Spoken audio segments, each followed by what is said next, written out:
Hey everyone, welcome back. The previous episode, Chen Ping'an encounters a trio of vagrant cultivators near a mountain stream. Disguised as an ailing old man and feigning deference to their false identities, he earns their trust by showcasing his talismans. Intending to use them as cover to infiltrate an ancient immortal abode, Chen Ping'an joins their party, outmaneuvering them in a subtle game of deception. If possible, you can support me via PayPal or become a channel member to help me keep this channel running. Thank you. Now let's get back to the story of Sword of Coming audio series. Chapter 931, More Than Meets the Eye. Even official immortals would be willing to fight to the death over worthy treasures. In fact, they were often even more brazen and inconsiderate of consequences than vagrant cultivators, wreaking immense destruction during the course of their battles, sometimes even completely destroying the mountain and water fortune of an area. In any case, they had the backing of their sex, so the local authorities wouldn't dare to do anything to them. You can rest assured on that front, Brother Chen, Taoist Master Sun said with a reassuring smile. If we encounter official immortals from those two sects, I will inform them of my status as a cultivator of Infant Mountain, and I'm sure both Cloudtop City and the Rainbow Sparrow residents would be willing to do me a favor. Having said that, revealing my identity would rob me of the chance to secure fated opportunities based on the merits of my abilities, so even if we encounter official immortals from those two sects, I won't reveal my identity to them unless the understanding becomes too severe. As a complete fraud, Taoist Master Sun naturally couldn't reveal this supposed identity of his to others, but Chen Ping'an made it appear as if he were completely convinced of Taoist Master Sun's identity, praising, "Your foresight is truly exceptional, Taoist Master Sunday. As a vagrant cultivator, I had thought that I had some experience when it comes to traversing the cultivation world, but I am sorely lacking even in this regard compared with you."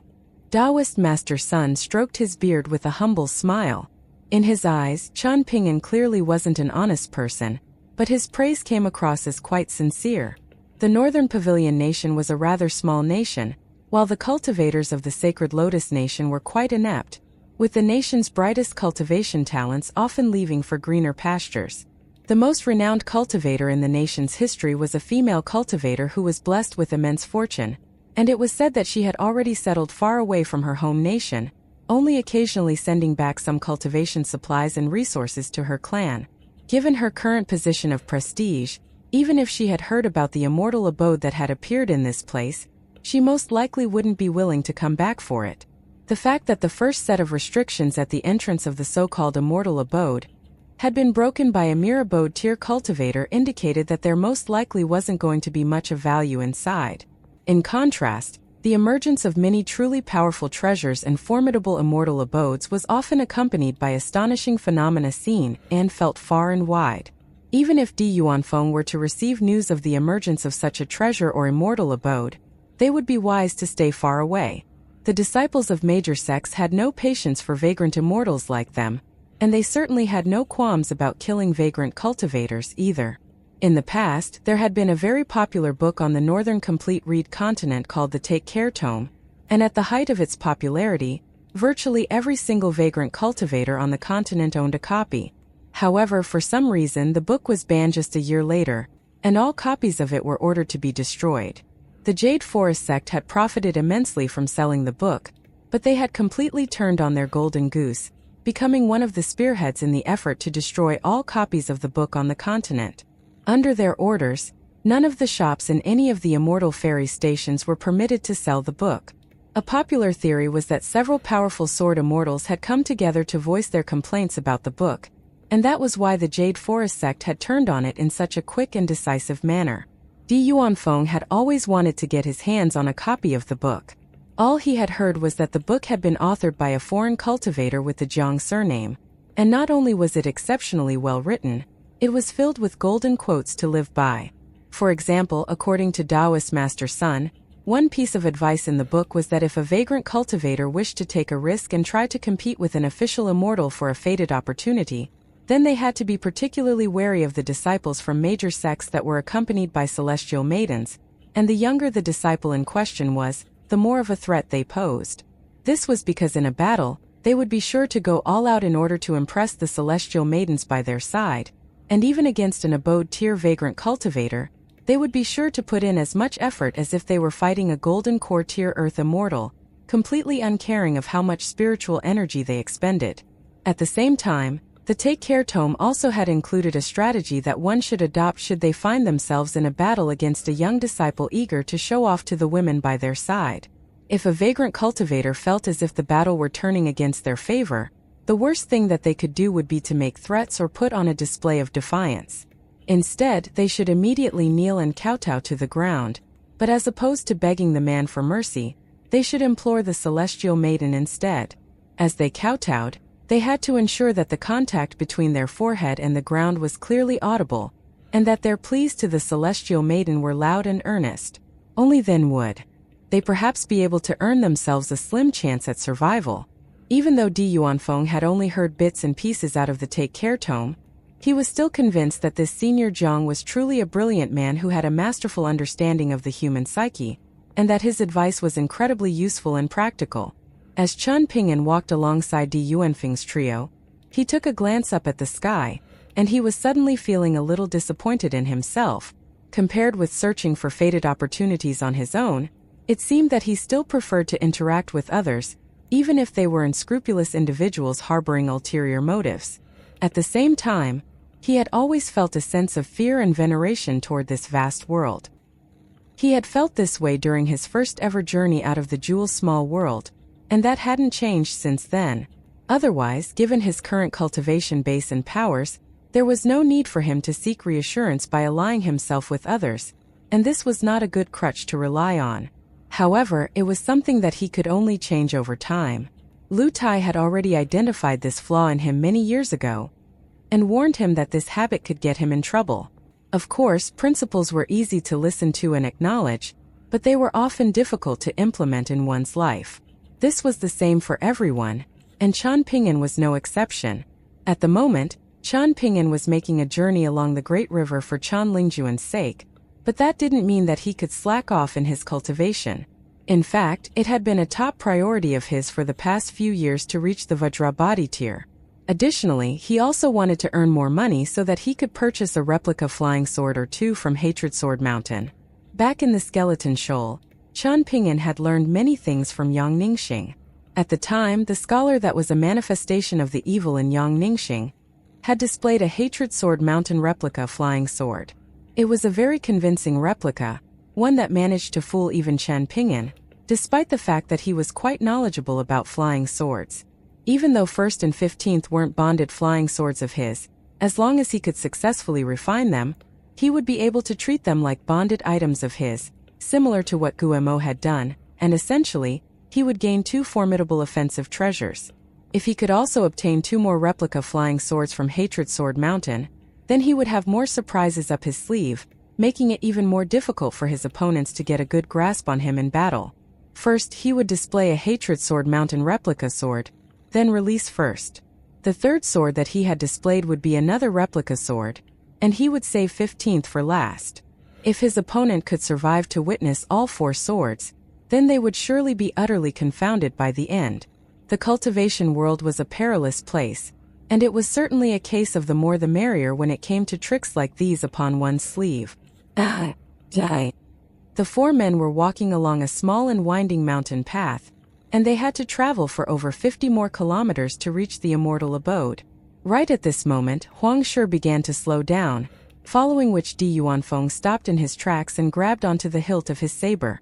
After that, Taoist Master Sun also realized that something was amiss, and he cast his gaze forward to discover a rundown pergola in the distance. It was crawling with vines and wild grass, looking very out of place, and some of the trees nearby appeared to have been recently felled. Chen Ping'an had already sensed that something was unusual about that pergola well ahead of Di Yuanfeng's trio. Someone that dared to light a campfire in such a blatant fashion in the night had to have been an official immortal, and one that was quite important or formidable at that. An imposing man emerged from the pergola, and Chen Ping'an was immediately able to identify him as General Gao Ling of the Sacred Lotus Nation, the very same general that had attacked the sea-filling Taoist by that river, only to be forced back to his Luchuan by Chen Ping'an. On this occasion, Gao Ling wasn't wearing his suit of dew armor from last time, and he was accompanied by an unfamiliar martial artist whose aura indicated that he was roughly at the Vajrabadi tier. It was unclear whether he was a local martial artist of the Northern Pavilion Nation or a martial artist from the Sacred Lotus Nation instead, but the chances of the latter being true were quite slim. The Sacred Lotus Nation was not a large nation, and from what Qian Ping'an had seen while traveling through the nation, it appeared that scholars were championed over martial artists there, so the nation's martial fortune was most likely rather limited. As for the woman that Gao Ling had been taking orders from on the Luchuan, she was most definitely a cultivator. While chatting with the female shopkeeper of the tea house at the Peach Blossom Ferry Station, Qian Ping'an had learned that there was a woman by the name of Bai Bai from a wealthy clan of the Sacred Lotus Nation. At a very young age, she was chosen to become a direct disciple of a sect on the northern complete reed continent. Taking into account the age and timing at which she left the Sacred Lotus Nation, Qian Ping'an did some rough calculations and deduced that the woman on the Luchuan had most likely been none other than Bai Bai, the final disciple of the Water Dragon sect's unpolished Jade Tier sect leader. After a tense silence, Qian Ping'an asked a rather awkward question. "Should we go straight through the pergola, Taoist Master Sun?" Taoist Master Sun's expression remained unchanged, and he appeared as composed as ever, but Di Yuanfeng was feeling a little agitated. Qian Ping'an turned to see Di Yuanfeng's brows slightly furrowed, while Huang Shi appeared just as composed as Taoist Master Sunday. Qian Ping'an immediately came to realize that this Qin Yuanfeng was still completely oblivious to who was the true unfathomable master of their trio. On the surface, Huang Shi's breathing and footsteps all indicated that he was a fifth-tier pure martial artist.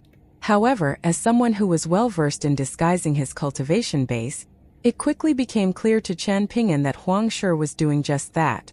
Even though Qian Ping'an was very young, he had traveled extensively and accumulated a great deal of experience, and with that experience, he was able to see some of the holes in Huang Shi's act, betraying his true status as a Vajrabadi tier cultivator. In fact, there was a very good chance that he was a very formidable martial artist even among those of the Vajrabadi tier. It was truly commendable that a master of his caliber was willing to put on such an act to entertain his two companions. As for Qian Ping'an himself, he was only a third-tier qi refiner, so he had to do the opposite of Huang Shi was doing and make his cultivation base appear more inflated than it actually was. After emerging from the pergola, Gao Ling and the other martial artists simply stood there, neither advancing further toward Qian Ping'an's group, nor returning to the pergola. Qian Ping'an decided that it was time to let Taoist Master Sun off the hook, and he said, "They don't look like very friendly or easygoing people. Taoist Master Sunday. Should we avoid them and go around the pergola instead?" Taoist Master Sun was very relieved to be given a way out, and he nodded as he said, "Cultivators like us should not engage in contests of moral superiority." Thus, the four of them turned to leave, but right at this moment, a handsome young man in a brocade robe emerged from the pergola. There was a translucent mutton fat jade flute strapped to his waist, and even though it was winter, he was holding a closed folding fan, which he was gently drumming against the palm of his hand as he smiled and said, "Fate has brought all of us together here, so why be in such a hurry to leave? Why don't you come in and join me for a chat instead?" As soon as Qian Ping'an caught sight of the handsome young man, he immediately thought of He Lu of Verdant Bamboo Lake, the disciple and son that had been kept hidden by City Lord Yi Han of Yellow Axe City. He Lu and Yen Qing of the Treasure Basin Immortal Realm had once been revered as the golden boy and jade girl of the dozen or so nations in that region. From the looks of it, that must be the most renowned son of the feudal lord of the Northern Pavilion Nation, Di Yuanfeng said in a low voice. Zhan Qing was the only son of the Northern Pavilion Nation's heroic feudal lord. He was well known for his propensity for romantic entanglements, and he had quite a polarizing reputation in the officialdom. If he were to hook up with a renowned beauty of the Northern Pavilion Nation, then he would be strongly denounced by the literati of the nation, whereas if he were to become entangled with a noblewoman of the Celestial Water Nation or the Sacred Lotus Nation, then he would be lauded as a hero by the entire Northern Pavilion Nation. There had never been any rumors suggesting that Zhan Qing had trained in martial arts or dabbled in cultivation. Despite the best efforts of Taoist Master Sun and Di Yuanfeng, they were unable to discern any threatening qualities about him. All they could see was that his footsteps were quite light, and that his voice was slightly feeble, indicating that his health was suffering from regular sexual overexertion. Qian Ping'an wasn't able to glean the true depths of the young man either, and that meant that he would have to keep an extra close eye on him. Zhanqing's expression darkened slightly as he asked, "What? You're going to refuse my invitation just because you're high and mighty immortals? Do I have to kneel down and kowtow to you to be granted the honor of having a chat with your esteemed selves?" Chen Ping'an was feeling a little exasperated. If it weren't for his prestigious background, it would have been a minor miracle that Zhanqing had lived to this day. At the same time, this was also a telltale sign that Cloudtop City and the Rainbow Sparrow residents were indeed very benevolent immortal sections. Otherwise, if these two immortal sects had always been very ruthless and domineering over the past few centuries, then none of the nearby nobles would have dared to be so arrogant. Instead, they would have learned their lessons long ago and become much more restrained and understated. At the very least, someone like Zhanqing wouldn't be behaving in such a domineering fashion in the presence of a group of cultivators he had never met before. If this wasn't courting death, then nothing would constitute such a concept. After some communication through their minds' lakes, Taoist Master Sun and Diyuan Feng still decided to avoid a direct confrontation. If the two martial artists decided to pursue them anyway, then they would just have to fight. Vagrant cultivators weren't just doormats that anyone could step on as they pleased. Right at this moment, a young female cultivator emerged from the dilapidated pergola, and trailing along behind her was a hunchbacked old man that was barely even breathing. The woman took a glance at Chen Ping'an's group, then turned to Zhanqing with a smile as she said, "Don't let them sour your mood. They're just a group of vagrant cultivators here to try their luck. Just let them through." Zhanqing nodded in response before returning to the pergola with the woman, while Gao Ling and the other martial artists stepped aside to let Chen Ping'an's group through. Only then did the four men continue onward, and as he passed through the pergola, Taoist Master Sun felt a chill run down his spine. All four men were looking straight ahead, and none of them even took a glance at the scene inside the pergola. Diyuan Feng was feeling a little heavy of heart. Zhanqing's presence added a large element of volatility to this treasure-hunting trip. Following the departure of Chen Ping'an's group, Zhanqing completely did away with his arrogant facade from earlier, looking much more composed and mature as he prodded the campfire with a branch and mused, "Those vagrant cultivators aren't going to be any trouble. Our main competition will come in the form of Shenzhen's two direct disciples. Even if Shenzhen isn't personally acting as their Dao guardian on this occasion, they'll most likely be accompanied by a guest elder of at least the Dragon Gate tier. On top of that, disciplinary elder Wu Kun of the Rainbow Sparrow residence has always been known to have a rather short temper. Our objective on this occasion is to secure as much spoils as we can from the immortal abode while avoiding making enemies with those two sections." "What's the problem?" the woman asked with a smile. "Even if you get on their bad side, I can just pay them a visit for you to iron things out." Zhanqing raised his head with an exasperated expression as he sighed. "You make it sound so simple, big sister. Bye. For mortals like us, long-term safety is the #1 priority. Even if you step in to mediate, there's still no telling what they could do, and we can't just live in constant fear of retaliation from them. Having said that, it'll be a completely different story once you become an Earth immortal. At that point, I won't have anything to fear." Bai Bai was someone that even the Emperor of the Sacred Lotus Nation had to treat with a great deal of respect, but as it turned out, Zhanqing had become acquainted with her as a young boy the last time she returned home from the Water Dragon sect. Ever since then, they had always kept in touch through letters. Just as Di Yuanfeng's trio had guessed, Bai Bai was completely disinterested in this immortal abode that had emerged in the Northern Pavilion Nation. She was only here because she was visiting Zhanqing, who was much more interested in the immortal abode than she was. Essentially, she had become an unofficial Dao guardian of his. Zhanqing was also a cultivator, and he had a very formidable master, but his master was a nascent-tier vagrant cultivator with a very strange and enigmatic personality. Zhanqing had to endure many trials and tribulations to become that man's disciple, and he was the only one who was aware of just how much torment and hardship he had to endure in exchange for this golden opportunity. It was exactly because Bai Bai was aware of this that she had kept in touch with Zhanqing on a long-term basis. Otherwise, the naive affection that they had for each other as children would have already faded long ago during the course of her cultivation journey. Through the collective efforts of Zhanqing and Bai Zhan, that nascent-tier vagrant cultivator was able to become a guest elder of the Water Dragon sect. It has been a mutually beneficial arrangement, and Bai Bai was rewarded by the Ancestral Hall for recruiting a nascent tier cultivator to the sect. However, Bai Bai was still very happy to have been reunited with Jian Qing. The adorable young boy from back then had already grown into a handsome young man. Upon Jian Qing's repeated insistence, she agreed to a secret agreement with him, which stated that if they were to both reach the Golden Core tier someday, then they would officially become Dao partners. At the moment, Jian Qing was still only at the abode tier, but he was already a top-tier cultivation prospect. As for all of the mortal women that Jian Qing had had romantic entanglements with, they were nothing in Bai Bai's eyes. In 10 years their beauty would wane, and in 30 years they would be old and gray. Furthermore, Jian Qing had a very resolute Dao heart, and in her eyes Jian Qing's frivolous romantic entanglements were nothing more than children's games, much like a collector seeking out artworks and antiques. However, once Jian Qing reached the Dragon Gate tier, putting him on the verge of fulfilling their Dao partner agreement, he would have to kick these lascivious habits. Otherwise, not only would they not become Dao partners, they would become enemies instead. Thankfully, Jian Qing wasn't such a fool. Bai Bai had refrained from telling him that she had actually already reached the Golden Core tier.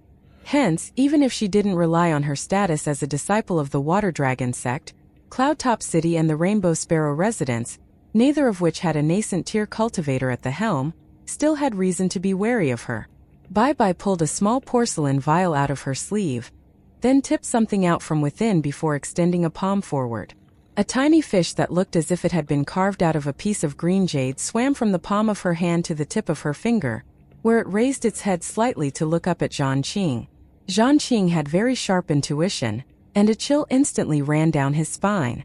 Bai Bai gently flicked the little fish on the head with her finger, and only then did it lower its head in a tame manner. She smiled as she explained, "This is a cow roar fish that's unique to that deep pool in our water dragon sect, and its roar is as loud as thunder. Taking a roar from this little thing at point-blank range is no less devastating than an attack from an earth immortal. I was just rewarded this by my sect, and I'll give it to you when we part ways." Jian Qing's expression remained unchanged as he stared at the captivating woman before her, and he said in a gentle voice, "How I wish this cow roar fish will never leave your possession." Of course, the implication here was that he wished for them to never part ways. Bai Bai instantly became flushed with embarrassment as she complained, "Maybe you wouldn't be such a mediocre cultivator if you spent less time practicing your sweet-talking skills."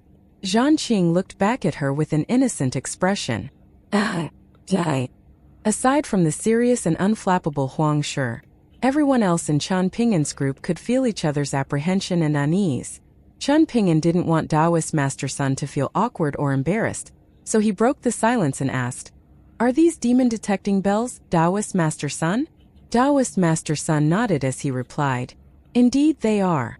They're not the most exceptional of their kind, but they'll alert us to the presence of any demons at or below the abode tier." "They must be worth a lot of money," Chen Pingan exclaimed. Taoist Master Sun merely smiled and offered no response. Feng was feeling rather disgruntled because he felt completely outmatched by Jian Qing in the looks department. Furthermore, he had ventured into these mountains and was putting his life on the line in pursuit of treasures, whereas Jian Qing had come here with a beautiful woman. Was he out on a sightseeing trip? What made Feng feel even more envious was that not only was the woman exceptionally beautiful, she was clearly an official immortal. Clearly, there was no way that some female vagrant cultivator could have two martial artists of that caliber willing to serve as her personal guards.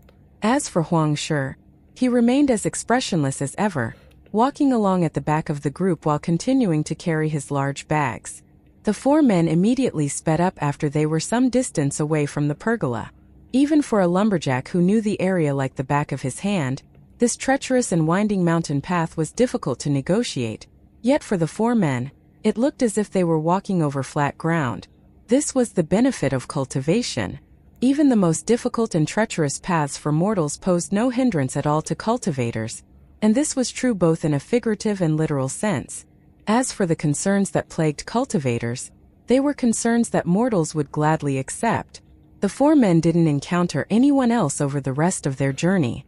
Taoist Master Sun had an elementary level of proficiency in geomancy, and that allowed him to easily discern their location. He led the trio to a deep and dark cave nestled under a peaceful cliff, There were no stone plaques in front of the cave, and the walls of the cliff were lined with creeping fig vines, which had some ability to consolidate mountains and combat erosion. Taoist Master Sun plucked off an exuberant creeping fig leaf, then crushed it between his fingertips before giving it a sniff. The nod that he gave indicated that the outcome was a satisfactory one, but he didn't elaborate on his findings to the trio behind him. Instead, he began to walk forward, occasionally stomping a foot on the ground as he did so, and in the end, he crouched down to pick up a fistful of soil before weighing it with his hand. He then turned to Chan Ping'an with a smile as he said, "Brother Chan, if you're able to inscribe earth pinch talismans, then you must be very familiar with the properties of different types of soil. Do you have any unique insights on the soil here? Your input may assist us in gaining entry into the immortal abode."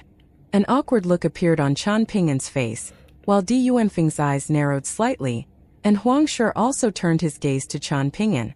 Chan Ping'an heaved a resigned sigh as he walked forward a few steps, treading onto the ground with varying degrees of force as if he were examining the soil with his feet. As he walked along, he said, "If my input is wanted, then I'll provide some. I fear that I may make a fool out of myself in the presence of Taoist Master Sun, but I'll do my best, nevertheless." Chan Ping'an stopped in his tracks, then crouched down to pick up some mud from the ground. He gently tossed the mud up into the air, then caught it in the palm of his hand and closed his fist around it, carefully massaging it for a moment. After opening his fist, he dropped the mud in his hand and repeated the process in several more spots in the cave before concluding, "The soil here has been nourished by spiritual energy seeping out of an immortal abode for at least 300 years.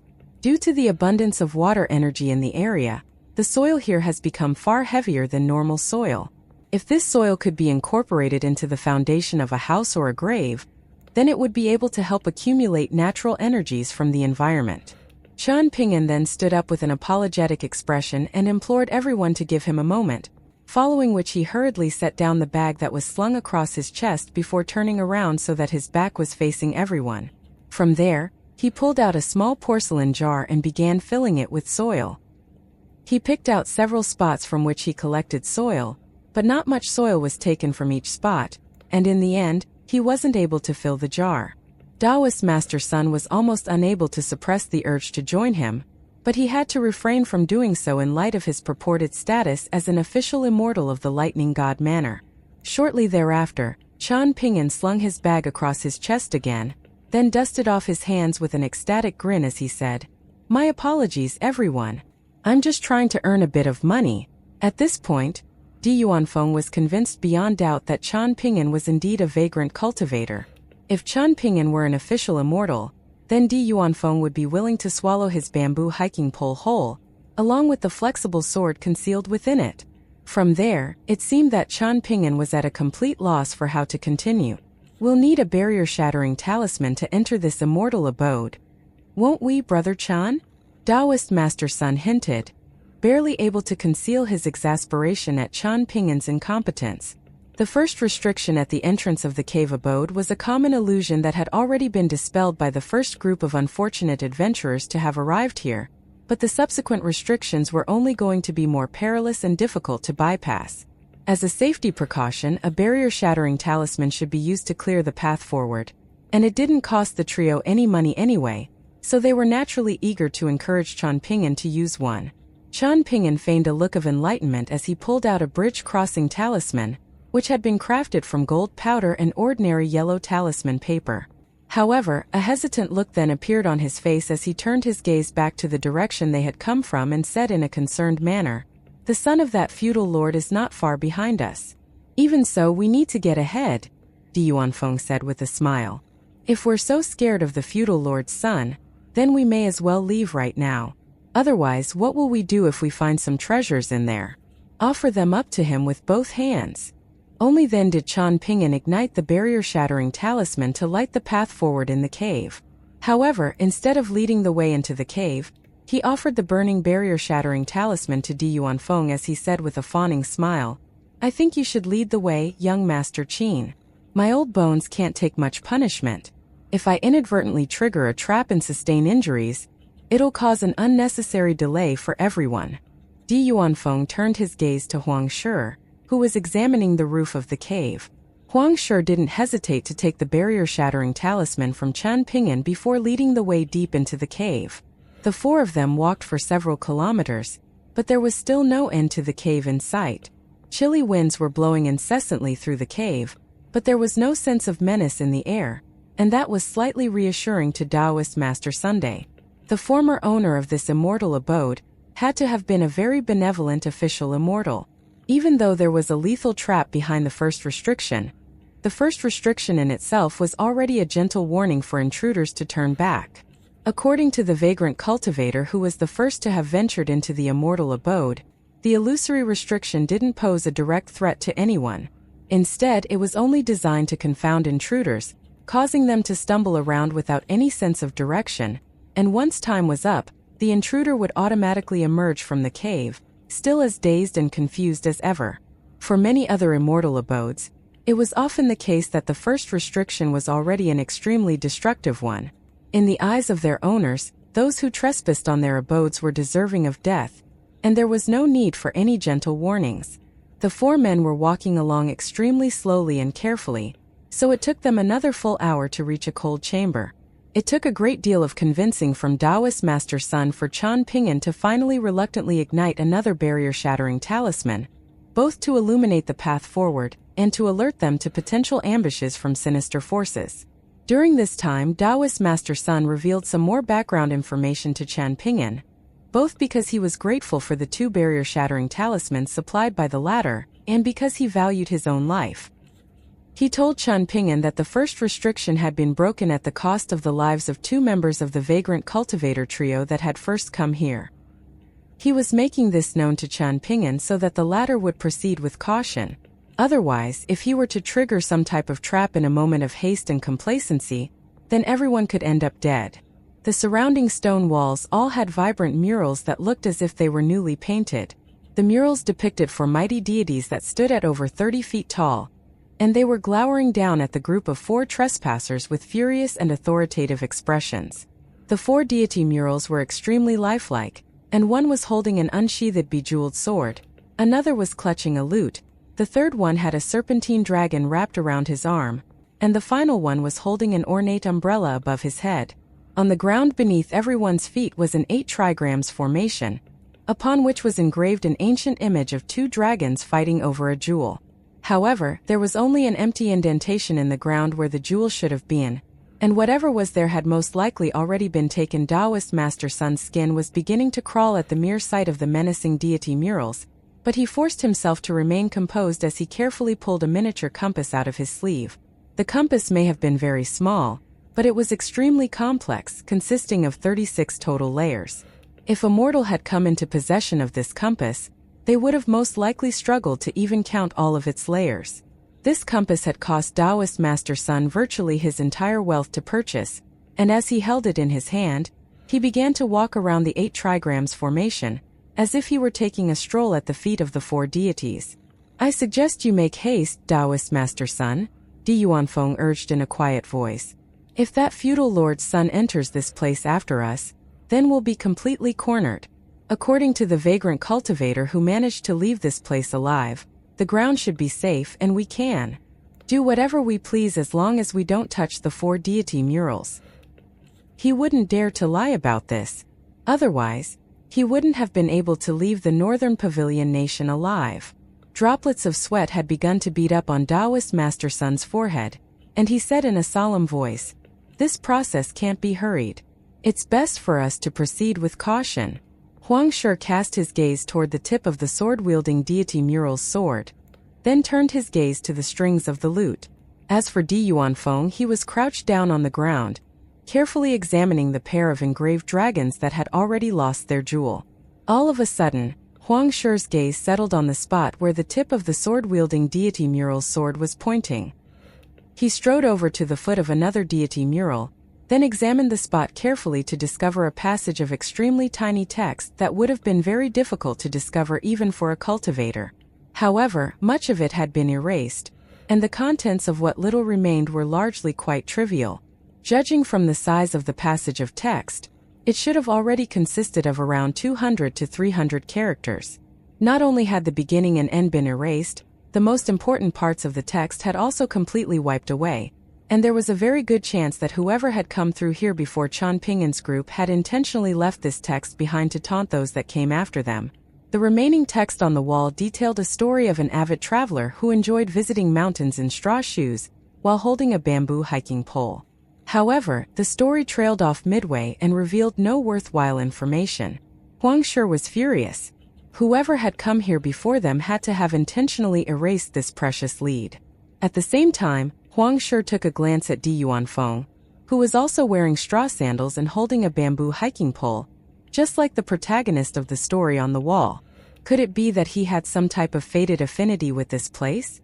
Qian Ping'an made his way over to Huang Shi's side before crouching down, and they were soon joined by Di Yuanfeng, but just like Huang Shi, neither of them knew what to make of this clearly tampered-with passage of text. However, compared with everyone else in the group, Qian Ping'an cared the least about solving the mystery. If they were truly able to unravel the second restriction in the immortal abode, then he would have to get tense and anxious again, so it simply wasn't worth it for him. However, he then quickly heaved an internal sigh and reprimanded himself against having such thoughts. Will using an earth movement talisman really trigger the traps in this place? Huang Shi suddenly asked. It's been confirmed. Di Yuanfeng immediately replied in a solemn voice. Previously, a vagrant cultivator attempted to use an earth movement talisman, and they were killed on the spot. Perhaps you'll have a chance using a legendary mountain opening talisman, which is said to not have even the slightest impact on the roots of a mountain, but even so, you'll most likely have to use up many of those talismans. Such talismans are extremely precious, and even if you could find a way to purchase them, it most likely wouldn't be worth it to use so many of them here. Qian Ping'an didn't know of any mountain opening talismans, but he had adopted a different mindset and began truly examining the text on the wall in earnest. His brows furrowed slightly in concentration as he spread open a hand and gently traced it over the incomplete passage of text on the wall as he speculated. Is it possible that the same person inscribed this passage of text here and also erased these parts themselves? Could it also be that the key to opening the entrance of the immortal abode lies in the remaining text here? Huang Shi snorted out loud at the idea, making no effort to conceal his ridicule, while Taoist Master Sun continued to wander aimlessly around the 8 trigrams formation like a headless chicken.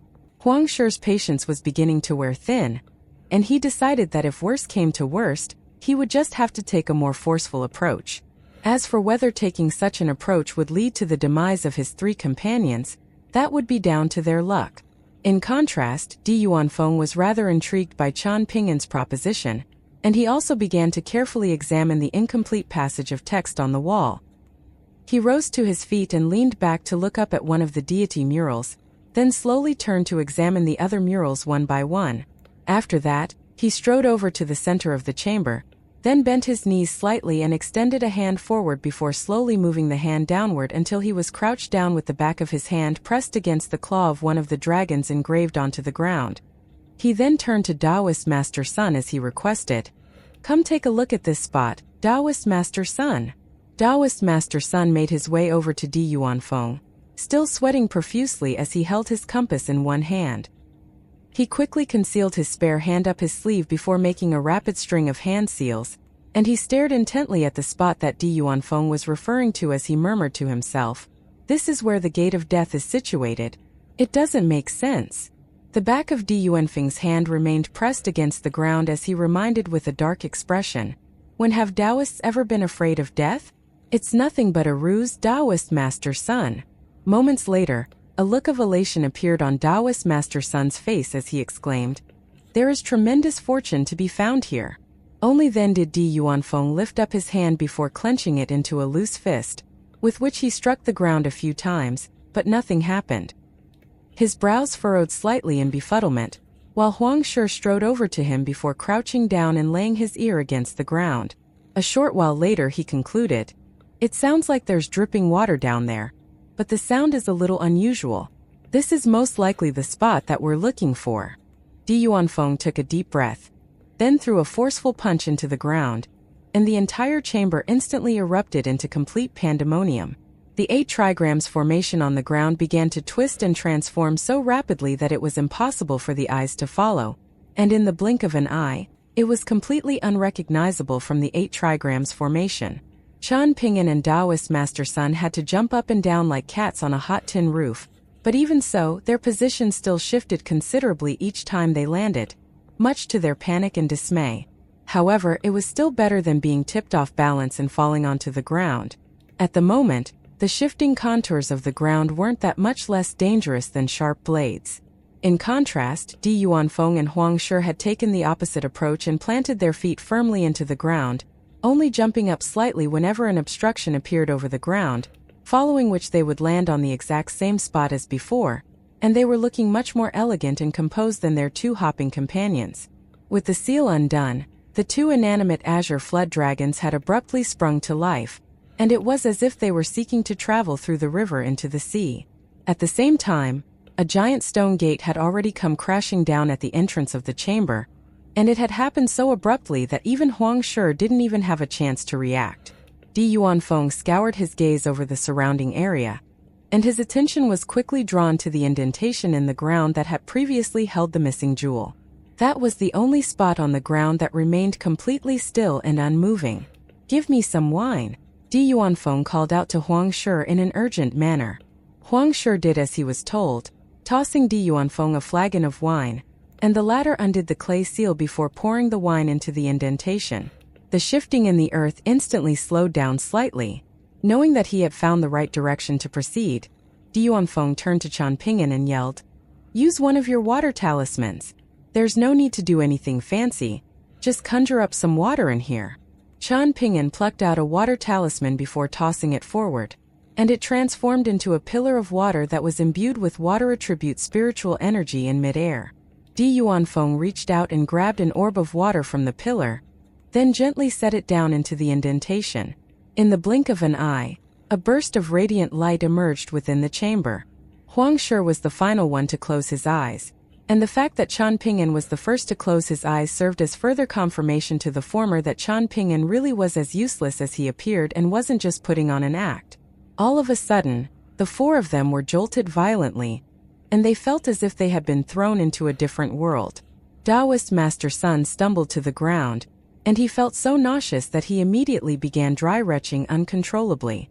Qian Ping'an was faring even worse than him, looking as if he were about to vomit his guts out. Di Yuanfeng stood up straight as he examined his surroundings, and an ecstatic look appeared on his face as he chortled, "We found the entrance." The spiritual energy in this immortal abode was far more abundant than in the mortal empires of the northern pavilion nation. Not far away in the distance was a lush and majestic mountain, at the foot of which was a flowing green river. The small world was teeming with water energy, but it wasn't suffocating or oppressively humid in the slightest. Instead, just breathing in the air of this place struck one with a sense of reinvigoration. The mountain was riddled with elegant pergolas and pavilions, and at the very top of its summit was an ancient Taoist temple with green glazed roof tiles and flocks of immortal cranes circling around it. It was truly an immortal paradise. Huang Shi also slowly stood up straight. At this point, Di Yuanfeng had most likely already figured out that he wasn't just some mediocre 5th-tier martial artist, but at this point, what did that matter to him? Di Yuanfeng was nothing more than a 5th-tier martial artist who had mastered some half-assed mystical abilities and had a shoddy saber at his disposal. What could he possibly do? If it weren't for the fact that Huang Shi wanted to keep these 3 around as meat shields in case of future mishaps, he could have killed them just as easily as killing 3 chickens. Taoist Master Sun, Brother Qian, Brother Huang, what a fruitful collaboration this has proven to be, Di Yuanfeng said with a wide smile. The fated opportunities in this immortal abode are ours for the taking. At this point, Taoist Master Sun had already composed himself and reprised his elegant and refined demeanor as an unfathomable Taoist master. However, he still didn't want to speak as the nausea hadn't completely subsided yet. Qian Ping'an was inspecting his surroundings in a thoughtful manner. If he had been alone in that chamber, he would have most likely also been able to figure out its inner workings, given enough time. However, the process had been sped up considerably thanks to the collaborative effort made by everyone in the group. For his part, Qian Ping'an had supplied the water talisman, and he made no secret of the fact that he had already prepared the talisman up his sleeve even before he was urged to do so by Di Yuanfeng. Qian Ping'an was certain that Di Yuanfeng had noticed this detail. Even if the latter hadn't thought anything of it in the heat of the moment, he would have definitely figured something out by now on reflection. Chen Ping'an had done this to show Feng that even though his cultivation base was rather lackluster, he had some smarts to make up for it. Hence, even if they planned to eventually kill him once he outlived his usefulness, this should hopefully discourage them from pulling the trigger too soon. Over in the chamber from before, a young man and a young woman were standing together with a pair of elderly men at the feet of the deity murals. One of the old men smiled as he plucked a talisman out of thin air, and it disintegrated into ashes with just a light flick. They had witnessed the entire procedure that Chen Ping'an's group had taken to unravel the restriction, and if Chen Ping'an had been present, then he would have been able to identify 3 of the group of 4. They were the old man who had purchased those 27 talismans from him in Cloudtop City, as well as the pair of young cultivators responsible for taking payments from all of the stall owners in the market. They were spiritual master Huan Yun and Shinzhenz's 2 direct disciples. The young woman had a look of astonishment and elation on her face as she asked, "Could it be that you instructed us to vacate the chamber earlier and left this talisman behind because you predicted that those vagrant cultivators would demonstrate to us how to break the restriction here?"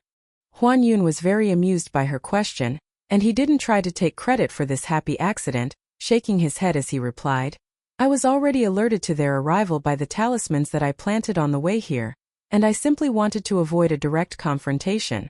If we were to butt heads here, neither side would be willing to back down, and an altercation could easily arise. On top of that, even though Zhang Qing's group still hasn't left that pergola, it's clear that they also have a keen interest in this place. If we cause a commotion here, then they'll surely be drawn to the scene, and in a chaotic battle involving all 3 parties, there would be even more casualties. Your master sent you here to further your cultivation, not to put you in an early grave."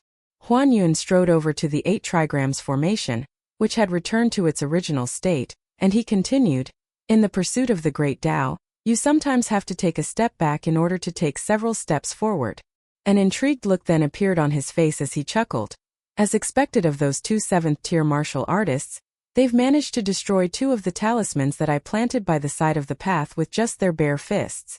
There must be a powerful cultivator among them because the average 7th-tier martial artist wouldn't have been able to detect those talismans. Could it be that little lass is actually a golden core tier earth immortal? After his voice trailed off, Huan Yun fell completely still and silent, and after a short while the young woman asked in a concerned manner, "Why aren't you triggering the mechanisms here, spiritual master Huan? Aren't Zhang Qing and the others going to get here soon? Consider what would happen if those 4 vagrant cultivators from earlier are waiting in ambush on the other side." The Dragon Gate tier guest elder of Cloudtop City said, "If you 2 forge ahead without discretion and fall into their trap, it could be the last thing you ever do." The young duo exchanged a fearful glance with each other, clearly having completely failed to consider this possibility.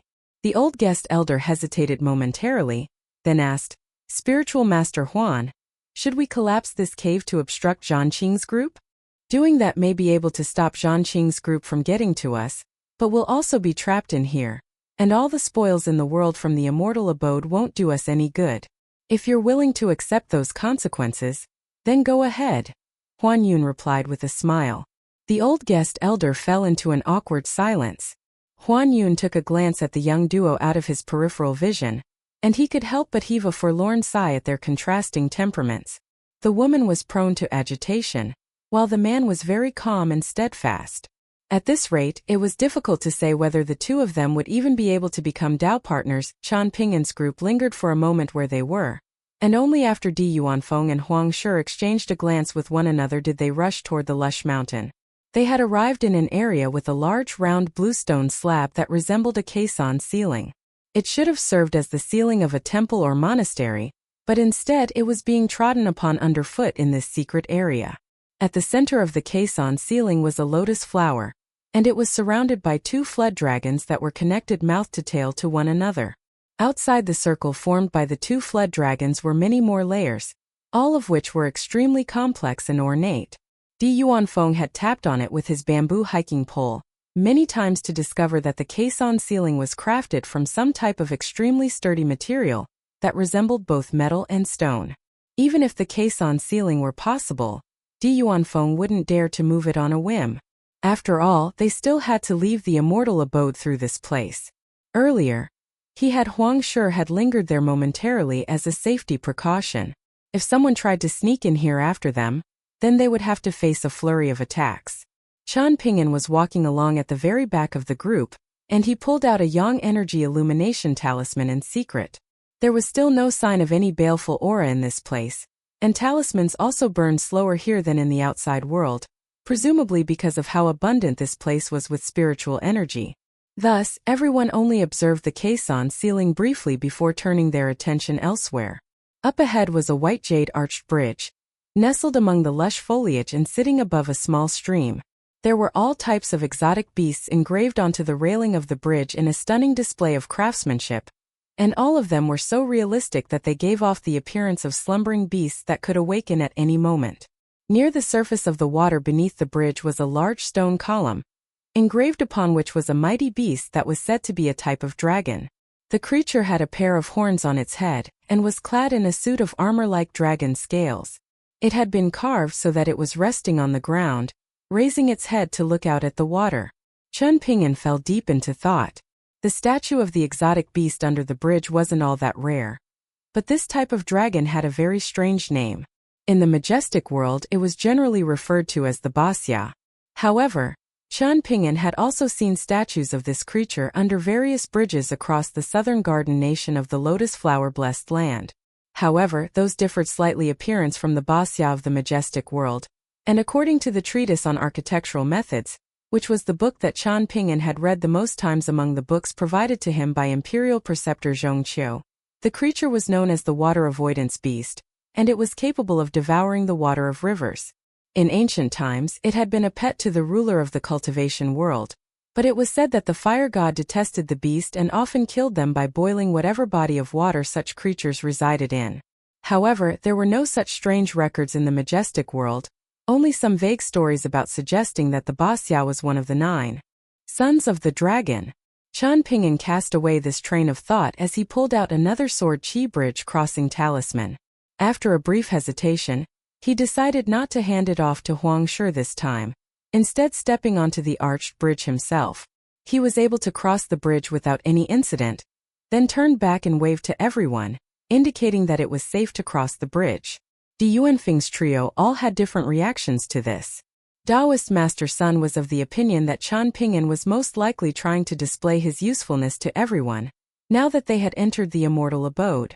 However, his efforts were ultimately going to prove futile, and he was going to be killed anyway. He should have never agreed to join this party in the first place, and he certainly shouldn't have entered this immortal abode with this group. All of a sudden, a chilling thought occurred to Daoist Master Sunday. Would he suffer the same fate as Qian Ping'an and also be killed once he outlived his usefulness? Young official immortals that embarked on journeys away from their sex generally did so both to search for treasures and to further their cultivation. As long as they didn't encounter anyone from enemy sex, they would generally be quite amicable and easygoing.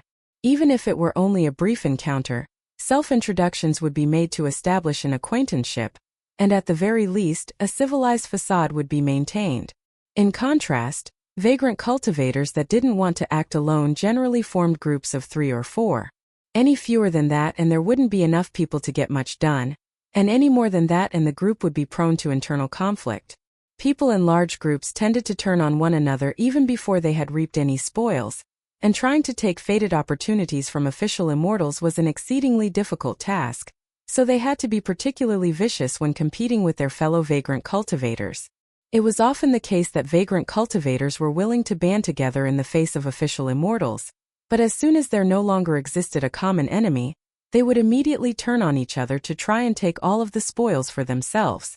If one didn't even have the ambition and ruthlessness to try and take all the spoils for oneself, then they may as well retire from being a vagrant cultivator. Di Yuanfeng noticed the uneasy look in Daoist Master Sun's eyes, and he smiled as he asked, "What's wrong? Are you worried about being screwed over by me and Huang Shi? This is a massive place. How much of the treasures in here will the 3 of us actually be able to carry out of here? There's clearly too much for us to claim on our own, so there's no need to resort to killing one another." This was quite a reassuring notion for Daoist Master Sun, and a pleased smile appeared on his face. Di Yuanfeng's trio made their way over the arched bridge, and while the other two weren't looking, Taoist Master Sun crouched down to feel the surface of the bridge with his hand. In doing so, he discovered that the material was not just ordinary mutton fat jade. Just like the caisson ceiling from before, this was another immovable treasure that couldn't be taken out of this place. Taoist Master Sun gently flicked the railing of the bridge with his finger, and the resulting sound was incredibly crisp and pleasant. It was like the first time he had ever heard two lesser heat coins clinking together, an intoxicating sound that he would never grow tired of. As he approached the entrance of the mountain, Di Yuanfeng looked up at a staircase that led straight to the mountain summit, and he smiled as he suggested, "Let's take a slightly longer route so we can take in the surrounding sights and scenes. Once we've confirmed that there's no one else around, we can go straight to the summit." The other three raised no objections to this. Situated at the entrance of the mountain was a giant archway that was quite plain and simple in design, and there was a set of couplets engraved onto the pillars on either side of the archway. Stillness and silence are required for one to reach divinity. Spirituality only arises from both inner and outer beauty. Chen Ping'an stared at the couplets for quite some time. The couplets didn't really work well together. More like a pair of independent phrases thrown together than something that was meant to complement one another. Huang Shi was the first to turn his attention away from the couplets, having already cast his gaze toward the mountain summit in the distance. Meanwhile, Di Yuanfeng's attention had been drawn to what was directly behind the archway. There were 36 engraved stone steels split up into two different lines, but for some reason, all of the characters engraved upon them had already been polished smooth and erased. The only pieces of text that revealed anything about this place were those couplets, but they were completely inexplicable and didn't seem to be saying anything in particular. Taoist Master Sun looked up at the couplets as he scoffed. What kind of nonsensical couplets are these supposed to be? It's no wonder this immortal abode was destroyed. There had been many cases of small worlds changing locations or being destroyed by powerful cultivators throughout history. Those small worlds would either mysteriously disappear or descend into the world as blessed lands. However, Taoist Master Sun was convinced that this was not a blessed land. Even though this place was very abundant with spiritual energy, he felt like it was still somewhat lacking compared with the blessed lands spoken of in legends. Even in the cultivation world, there were people similar to the historians in the imperial courts of mortal empires, and according to their accounts, blessed lands were places with spiritual energy as viscous as water. The water fortune in this place was quite rich, but it was still far from matching those historic accounts. Compared with his three companions, Chen Ping'an was more familiar with blessed lands, but even so, he was unable to glean much from his observations. As for trying to determine the rough time period this immortal abode was from based on the construction style of the buildings, that was not a feasible option for him as he still knew very little about the northern complete reed continent. It was moments like these that deepened Chen Ping'an's admiration for official immortals. The foundation of a sect was something that had to be accumulated over time through the efforts of generations after generations of ancestral hall disciples. He would just have to memorize this scene for now, and if the opportunity arose in the future, he would try to draw the main buildings here for Cui Dongshan to examine. That is indeed quite strange, Di Yuanfeng agreed with a smile and a nod. From there, the four of them continued onward at a decent pace, passing by numerous halls, pavilions, pergolas, and walkways. Occasionally, they would spot a set of withered remains, and judging from their postures and positioning, it seemed that all of them had abruptly perished without warning. None of them chose to enter any of the buildings. Instead, they wanted to explore the Taoist temple on the mountain summit first. Generally, the most prized treasures in an immortal abode would be situated in high places. This immortal abode was riddled with thin scratches all over the place, but none of them were very deep. It was as if a massive storm of sword qi had descended upon this place without any warning, and it was undoubtedly the case that a sword immortal had to have been responsible for this, but it was unclear whether they were at the unpolished jade tier or the immortal tier at the time. Chen Ping'an looked up into the heavens, wondering how the storm of sword qi seemed to have been able to find and strike all of its targets with such unerring accuracy. In any case, it seemed that this entire immortal abode had been vanquished in the blink of an eye. As they made their way up the mountain, they were met with deathly silence. Taoist Master Sun was walking along in a very uneasy fashion, constantly looking around in an anxious manner as he unconsciously gripped his string of treasure pagoda bells, concerned that there could be demons or malicious spirits lurking here in secret. Alternatively, there was a possibility that the soul of one of the sets of remains here could have become a malicious ghost and taken over this immortal abode for the past countless centuries.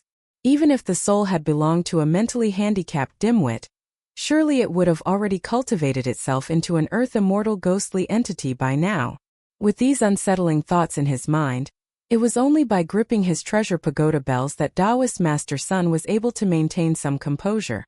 There was actually one more secret to the bells. The lower the cultivation base of the sinister entities present nearby, the higher the frequency at which the bells would chime. The higher the cultivation base of the sinister entities in question, the louder the bells would ring, and as previously mentioned, the bell's detection capabilities seemed to cap out for malicious entities at the Dragon Gate tier, the presence of which would cause the bells to chime at an unsettlingly loud volume. If a Golden Core tier demonic entity were nearby, the bells wouldn't chime at all, remaining completely silent instead. But in reality, their chimes would ring out in the mind's lake of the owner that had refined them. The silent cautionary warning from the bells had already saved Taoist Master Sun on one past occasion, and he was praying to the heavens that there would be no repeat of that incident. Di Yuanfeng's trio had already held a secret discussion among themselves and determined that they wouldn't have much trouble taking care of a Dragon Gate tier cultivator, even if the cultivator in question were an official immortal with some formidable treasures in his possession. Hence, Taoist Master Sun didn't mind if the bell chimed. As long as the bell chimes were audible to everyone and not just in his mind's lake, they could be deafeningly loud and still pose no concern to him. Whenever the four men passed by some sets of remains, Di Yuanfeng would sweep a sleeve through the air, unleashing a blast of force that pulverized the clothes worn by the lifeless bodies, and even many cultivator accessories that should have contained spiritual energy were unable to avoid a fate of destruction. However, all of the sets of remains were able to remain completely unharmed, and that was another strange phenomenon. Even after repeating the process over a dozen times, Di Yuanfeng didn't have anything to show for it. Taoist Master Sun decided that it was his turn to try his luck, doing the same thing ahead of Di Yuanfeng. But his efforts also failed to yield any dividends. Di Yuanfeng turned to Huang Shi as he asked, "Would you like to try your luck, Brother Huang?" Perhaps Huang Shi really was luckier than his two companions, as shortly thereafter he encountered a set of remains dressed in clothes that remained unharmed in the face of the burst of force unleashed by the sweep of his sleeve. Taoist Master Sun immediately pounced on the body to strip off its clothes, completely throwing his facade as an unfathomable immortal of the lightning god manner out the window. Screw pretending to be an unfathomable immortal. I'm just a vagrant cultivator who's never even touched half a grain rain coin in my life. However, after stripping the clothes off the set of remains, he still reluctantly handed them over to Huang Shi in accordance with the rules followed by vagrant cultivators. Eventually, it would be Chen Pingin's turn to claim a treasure, and that was most likely when he was going to be killed. A hint of sympathy welled up in Taoist Master Sun's heart, and he contemplated trying to talk Di Yuanfeng and Huang Shi out of their original plan. Just as Di Yuanfeng had said earlier, there were presumably more treasures in this place than the four of them could possibly hope to leave with, so surely there was no need to kill Chen Pingin for his share of the spoils. However, Taoist Master Sun was feeling a little hesitant, and he felt like this wasn't an urgent matter anyway, so he decided to see what other spoils would come their way first. Otherwise, if it turned out that there actually weren't even enough treasures to go around for everyone, then any attempt made by him to convince Di Yuanfeng and Huang Shi to spare Chen Pingin would only evoke annoyance within them, and perhaps they'd even kill him along with Chen Pingin. This entire time, Chen Pingin continued to trail along behind the trio. After walking up the final step, they made their way onto the White Jade Plaza in front of the Taoist temple, where they discovered two rather small sets of remains on the ground. With a sweep of Di Yuanfeng's sleeve, their clothes were completely eradicated, but each of them left one item behind. The two items would have been formidable immortal artifacts in the past, but at the moment, they were riddled with cracks and severely compromised. Di Yuanfeng crouched down and carefully stowed the two items up his sleeve. "It looks like the treasures in this place are most likely all going to be in rather rough condition," Huang Shi remarked. Di Yuanfeng nodded as he smiled and replied, "In that case, we'll take a quantity over quality approach." Taoist Master Sun erupted into laughter upon hearing this, and a hint of amusement had even appeared on Huang Shi's face. Meanwhile, Chen Ping'an still remained rather distant from the group. He had grown accustomed to thinking of a path back to safety before focusing his attention on reaping spoils. Standing on the mountain summit, he could see everything within a radius of around 50 kilometers. Of course, everything gradually became more blurry and indistinct the further away it was, but beyond that, there seemed to be a clear boundary, beyond which everything was enshrouded in a boundless expanse of mist, striking Chen Ping'an with a sense of oppression, as if they were trapped in some ethereal cage. This was both a good thing and a bad thing. The good news was that this immortal abode was a legendary baseless land, one that wasn't connected to the rest of the world, much like the broken small words of ancient times. This indicated that the immortal abode had a very long history, and perhaps it really was home to some priceless natural treasures or perhaps even an immortal scripture or two that could guide one to becoming an earth immortal. The bad news was that such a place was easy to enter, but difficult to leave, unless someone could break open the restrictions of the small world. Chen Ping'an's sword immortal was definitely capable of doing this. Even the most resilient of restrictions surely couldn't compare with those in the malicious ghost valley of the Skeleton Shoal. However, if it came down to that, then he would become the foremost public enemy to everyone, and that completely went against his original intentions of earning money while keeping a low profile. Chen Ping'an didn't want to become a second Zhang Shangzhen, someone that was detested by all cultivators of the northern complete reed continent. Huang Shi's trio was most likely only this composed because they hadn't yet noticed the phenomenon in the distance. This told Chen Ping'an that even though Huang Shi was a Vajrabhati tier martial artist, he wasn't a particularly formidable one. Then again, given Chen Ping'an's current powers, that distinction hardly made a difference. If the worst outcome were to eventuate, then he would be the only one out of the four capable of leaving this small world alive. His three companions were still completely oblivious, and they were most likely secretly plotting against him at this very moment. The Taoist temple before them wasn't very large, and it no longer had a plaque. Prior to entering the temple, the four men couldn't help but take a glance up at the green glazed roof tiles above. Out of all of the many buildings on this mountain, the temple was the only one that had these roof tiles. Even after the passage of so much time, the roof tiles were still glistening like new, and it was clear that they were all prized treasures in themselves, rather than the ordinary glazed tiles used in mortal empires.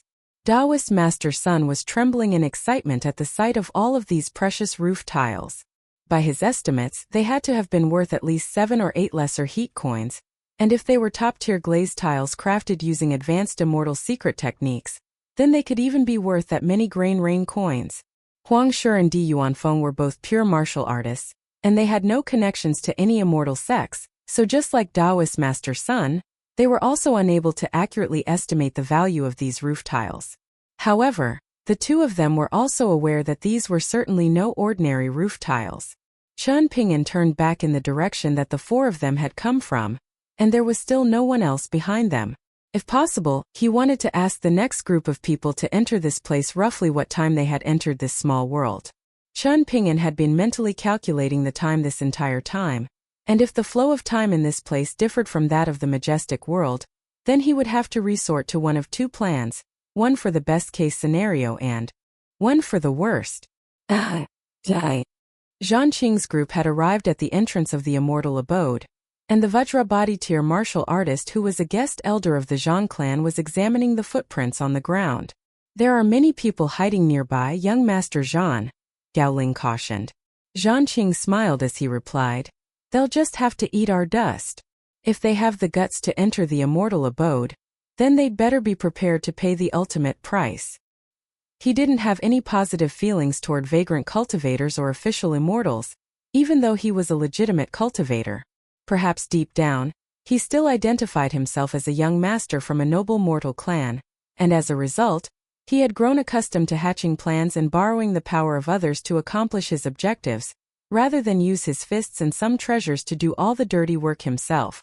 Hence, he felt nothing but disdain and annoyance at his high and mighty fellow cultivators. However, if a situation arose in which he had to get his hands dirty and personally kill someone, then he certainly wasn't going to hesitate. You're not worried at all that the two groups of people ahead of us could reap all the spoils and leave nothing behind for you? Bye-bye, Jibe. Zhanqing smiled as he replied. If they're able to refine all of the immortal treasures, devour all of the pills, and digest all of the secret scriptures inside in the blink of an eye, then what choice do I have but to concede? However, as long as they're not able to do that, I'll be able to track them down eventually, at which everything in their possession will be mine anyway. Gao Ling was becoming more and more impressed with Zhanqing. Previously, he had thought of Zhanqing as a useless fool whose only saving grace was that he had chosen a set of good parents. However, he could now see that if anyone dared to underestimate the young man in a so-called battle for the Great Tao, then they would be sure to suffer an untimely demise. The two Vajrabhati tier martial artists led the way into the dark cave, holding lit candles to illuminate the path forward. Bai was feeling very relaxed. As long as no major mishaps arose, she wouldn't even need to do anything on this treasure-hunting trip. Even if Sun Qing of the Rainbow Sparrow Residence and Shinzhenza of Cloudtop City were to both arrive here in person, that would only count as a minor mishap. The two Vajrabhati tier martial artists would already be plenty for them to deal with. Before long, the four of them had arrived in the chamber with the four deity murals painted on the walls. Zhanqing's brows furrowed slightly here. Breaking formations had never been his strong suit. That nascent-tier vagrant cultivator master of his possessed a vast wealth of knowledge and experience, so he was most likely very well versed in the art of breaking formations, but he had never taught Zhanqing anything about how to explore secret areas in search of fated opportunities. He had always told Zhanqing that pursuing such sporadic opportunities would only lead him down a wrong path that would hinder his cultivation, so he told Zhanqing to have patience and wait until he reached the Dragon Gate tier before engaging in such pursuits. The first group of vagrant cultivators and the Cloudtop City cultivators were already nowhere to be seen, so they had to have already entered the immortal abode. What do we do now? Just stand here and stare at one another? Bai asked with a smile. If we knew the location of the exit, then all we would have to do is wait there and ambush whoever comes out. The problem is that the exit could be too far away from this place for us to track down in time, Zhanqing mused.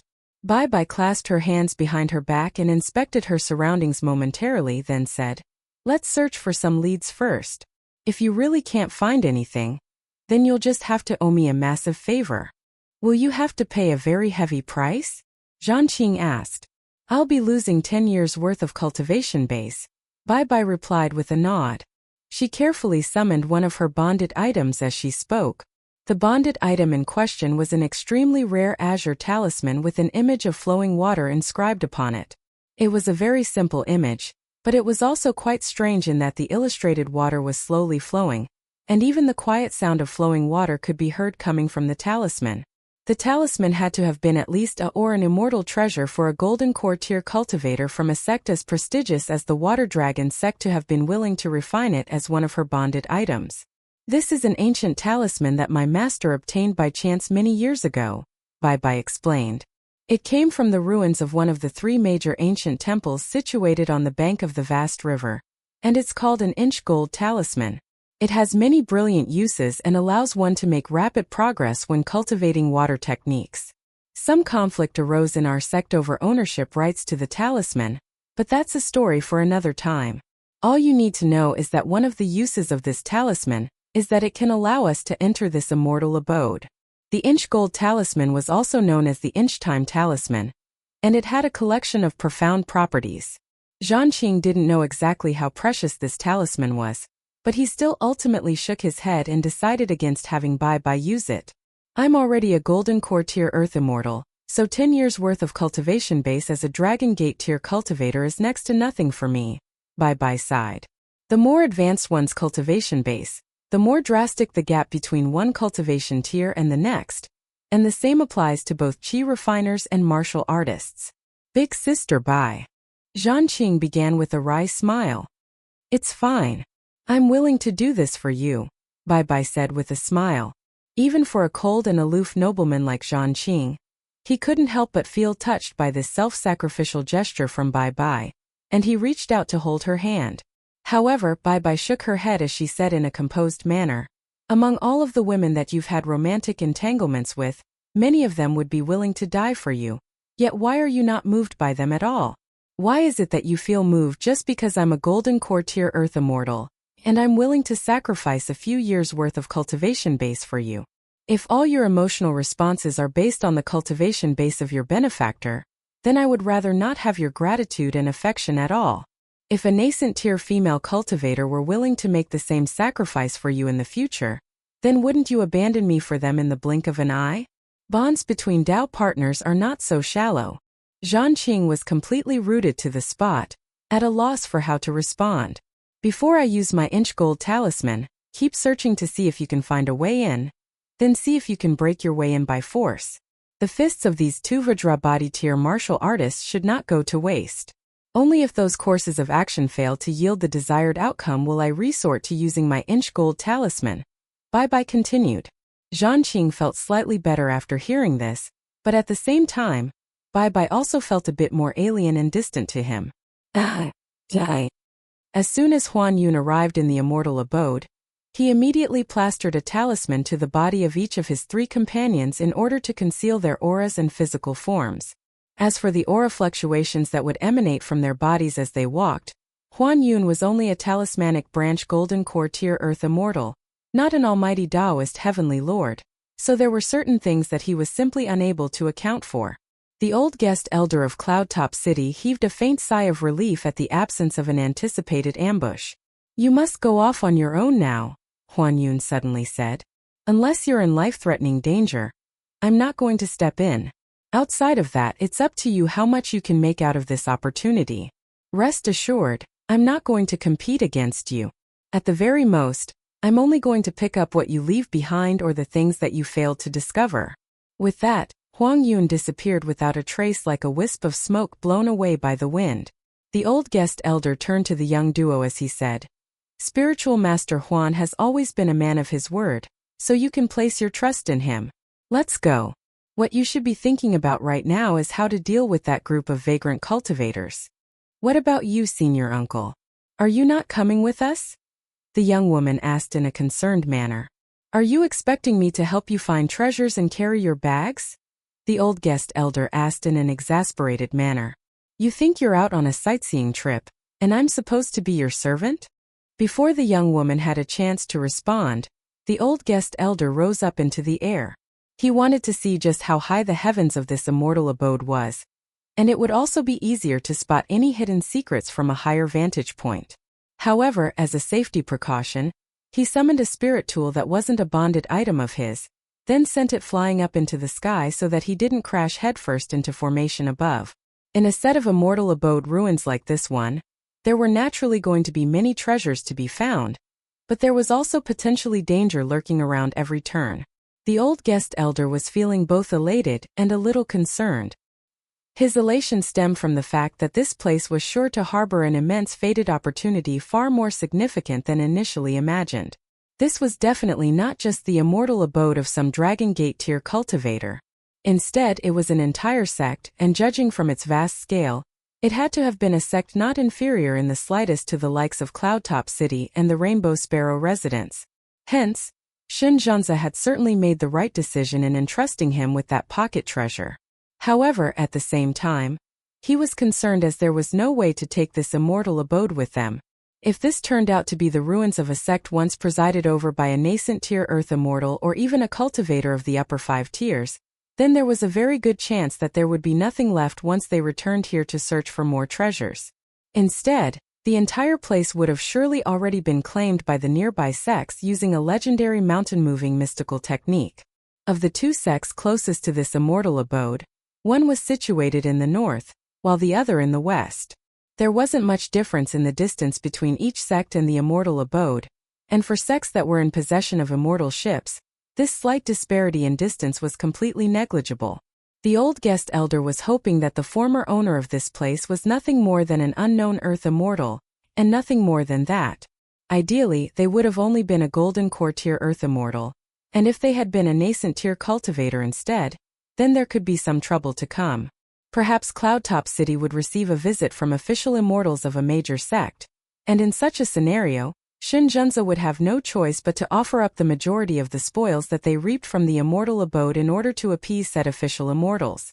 If this were the ruins of a sect that had once belonged to a cultivator of the upper 5 tiers, then this could easily turn from a fated opportunity into a major calamity for Cloudtop City, unless they could immediately destroy this small world and erase all traces of its existence. However, that was definitely beyond Cloudtop City's means. The only way they would be able to save themselves would be if Shen Zhanzi made an immediate decision upon the return of Huan Yun's group to Cloudtop City, taking the initiative to seek out of the nearby major sects to work out a relatively fair deal. In that case, ownership rights of this blessed land would inevitably fall into the hands of whichever sect Shen Zhanzi decided to approach. The spirit tool that the old guest elder had released into the sky was flying around without encountering any obstruction, and that provided him with the reassurance that it was safe to fly up there himself. However, the spirit tool abruptly exploded shortly thereafter, and at that point, the old guest elder was already several thousand feet above the ground. A sense of foreboding instantly welled up in his heart, but before he had a chance to react, someone tugged on him from down below, sending him plummeting back down toward the earth. The old guest elder swung around with a look of alarm in his eyes, only to discover, much to his relief, that it was Huan Yun who was pressing a hand down onto his shoulder to force him on a rapid descent. The old guest elder detected a thin aura appear overhead before vanishing in the blink of an eye. "I suggest you don't go any higher than this," Huan Yun warned in a grim voice. Even a golden core tier militarian cultivator wouldn't be able to withstand the wisp of sword chi prowling the heavens here. Earlier, Huan Yun had tossed out several roaming talismans to scout the surrounding area, and he discovered that all of the talismans that rose up to beyond a certain altitude were instantly destroyed. By the time the old guest elder looked up again, the wisp of sword chi was already nowhere to be seen. "Could it be that there's still a sword immortal presiding over this place?" he exclaimed. At this point, Huan Yun had already secretly made a lap around the mountain, and he shook his head as he said, "There are no living people left in this place, nor any ghostly entities. All that remains is this disembodied wisp of sword chi that continues to patrol this small world. Also, I have something to tell you that can be considered both good news or bad news. This place was left behind from a broken small world, and it's roughly 50 kilometers in radius. It's difficult to say exactly how old the small world is, perhaps 1,000 years old, perhaps even older. However, I was able to work out that this immortal abode met its demise roughly 700 to 800 years ago. However, that doesn't make sense because there are no immortal sects that match this one in the history of the Northern Pavilion Nation." Huan Yun drew to a halt in his descent at an altitude of just over 1,000 feet, and the old guest elder was suspended at the same altitude with him as he continued. "That leaves only one possibility, which is that after this sect met its demise, this small world was taken by some unknown cultivator of unfathomable power to the Northern Pavilion Nation from elsewhere. However, for some reason, this immortal wasn't able to take over this small world and use it to establish a sect of their own, as they presumably intended.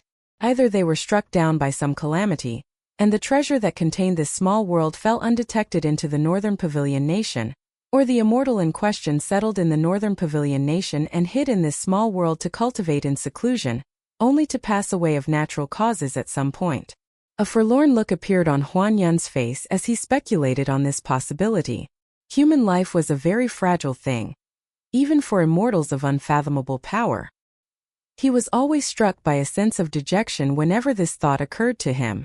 However, he then thought of the words of consolation that he had offered to Shen Zhanzi in Cloudtop City, and his mental state instantly returned to normal. The biggest hindrance on the path of cultivation for many was often oneself, and that was why the test of the heart was considered to be the most stern test among the 3 teachings and 100 schools of thought. Huan Yun was actually a cultivator of immense aptitude, and while everyone thought that he had only reached his current heights because he had chosen the right path in pursuing the talismanic arts, the reality was that this had not been the right choice for him at all. In fact, it wasn't incorrect to say that his current achievements had come in spite of the path that had chosen. He had once been told by a mighty cultivator that if he had joined a major sect early and didn't waste so much time dabbling with pointless talismans, he would have already been a nascent tier cultivator with realistic chances of reaching the upper 5 tiers. Hence, Huan Yun knew better than most what it was like to be both blessed and cursed by the fickle mistress that was fate. Whenever he felt particularly indignant over his squandered potential, He had to convince himself that this was a test of the heart that he had to overcome in order to further his cultivation. Die. Inside the Taoist temple on the mountain summit was a seated deity statue in the form of a middle-aged Taoist priest. The statue's gaze was cast directly forward, and its hands were folded over one another on its lap. The statue sat behind an incense table, atop which sat a copper incense burner, which was still half filled with incense ashes. Everyone knew that this incense burner was definitely a prized Taoist treasure, but no one dared to try and touch it. Taoist Master Sun, have you seen any illustrations of Taoist deity before? Feng asked. No, Taoist Master Sun replied with a shake of his head. There was one thing that he didn't dare to say, which was that in his opinion, this Taoist deity was very unremarkable in appearance. In fact, it wasn't even as much of a visual spectacle as the 4 deity murals in the chamber outside. Qian Pingyan was staring at the statue, and he noticed that its sitting posture was quite familiar. During the 3 centuries that he had spent traveling through the river of time with the abbot of the Observing Tao Temple in the Lotus Flower Blessed Land, he had occasionally seen the old abbot adopt the same sitting posture. However, it was not a common occurrence. Perhaps it wasn't that strange a sight in the eyes of mortals, but it felt a little blurry and indistinct in Qian Pingyan's eyes, and he couldn't shake the feeling that the true intent cultivated by the old abbot was a little similar to what could be seen in this deity statue. Qian Pingyan recalled reading about a state of seated forgetfulness in a Taoist scripture. Regardless of how mighty this cultivator had been during his life, he had already departed from this world, leaving only a deity statue in his visage behind. Qian Pingyan heaved a lamenting sigh as he pulled 3 sticks of incense out of his minimization treasure, then lit them before sticking them into the incense burner. Taoist Master Sun felt like Qian Pingyan had to have been delusional. Could it be that he was hoping that there was still a fragment of the deity statue's soul lingering in the temple, and that he would be granted a fated opportunity for offering up some incense? Neither Huang Shi nor Feng tried to stop him from offering incense. In fact, they were glad to see this because they wanted someone to test the waters for them.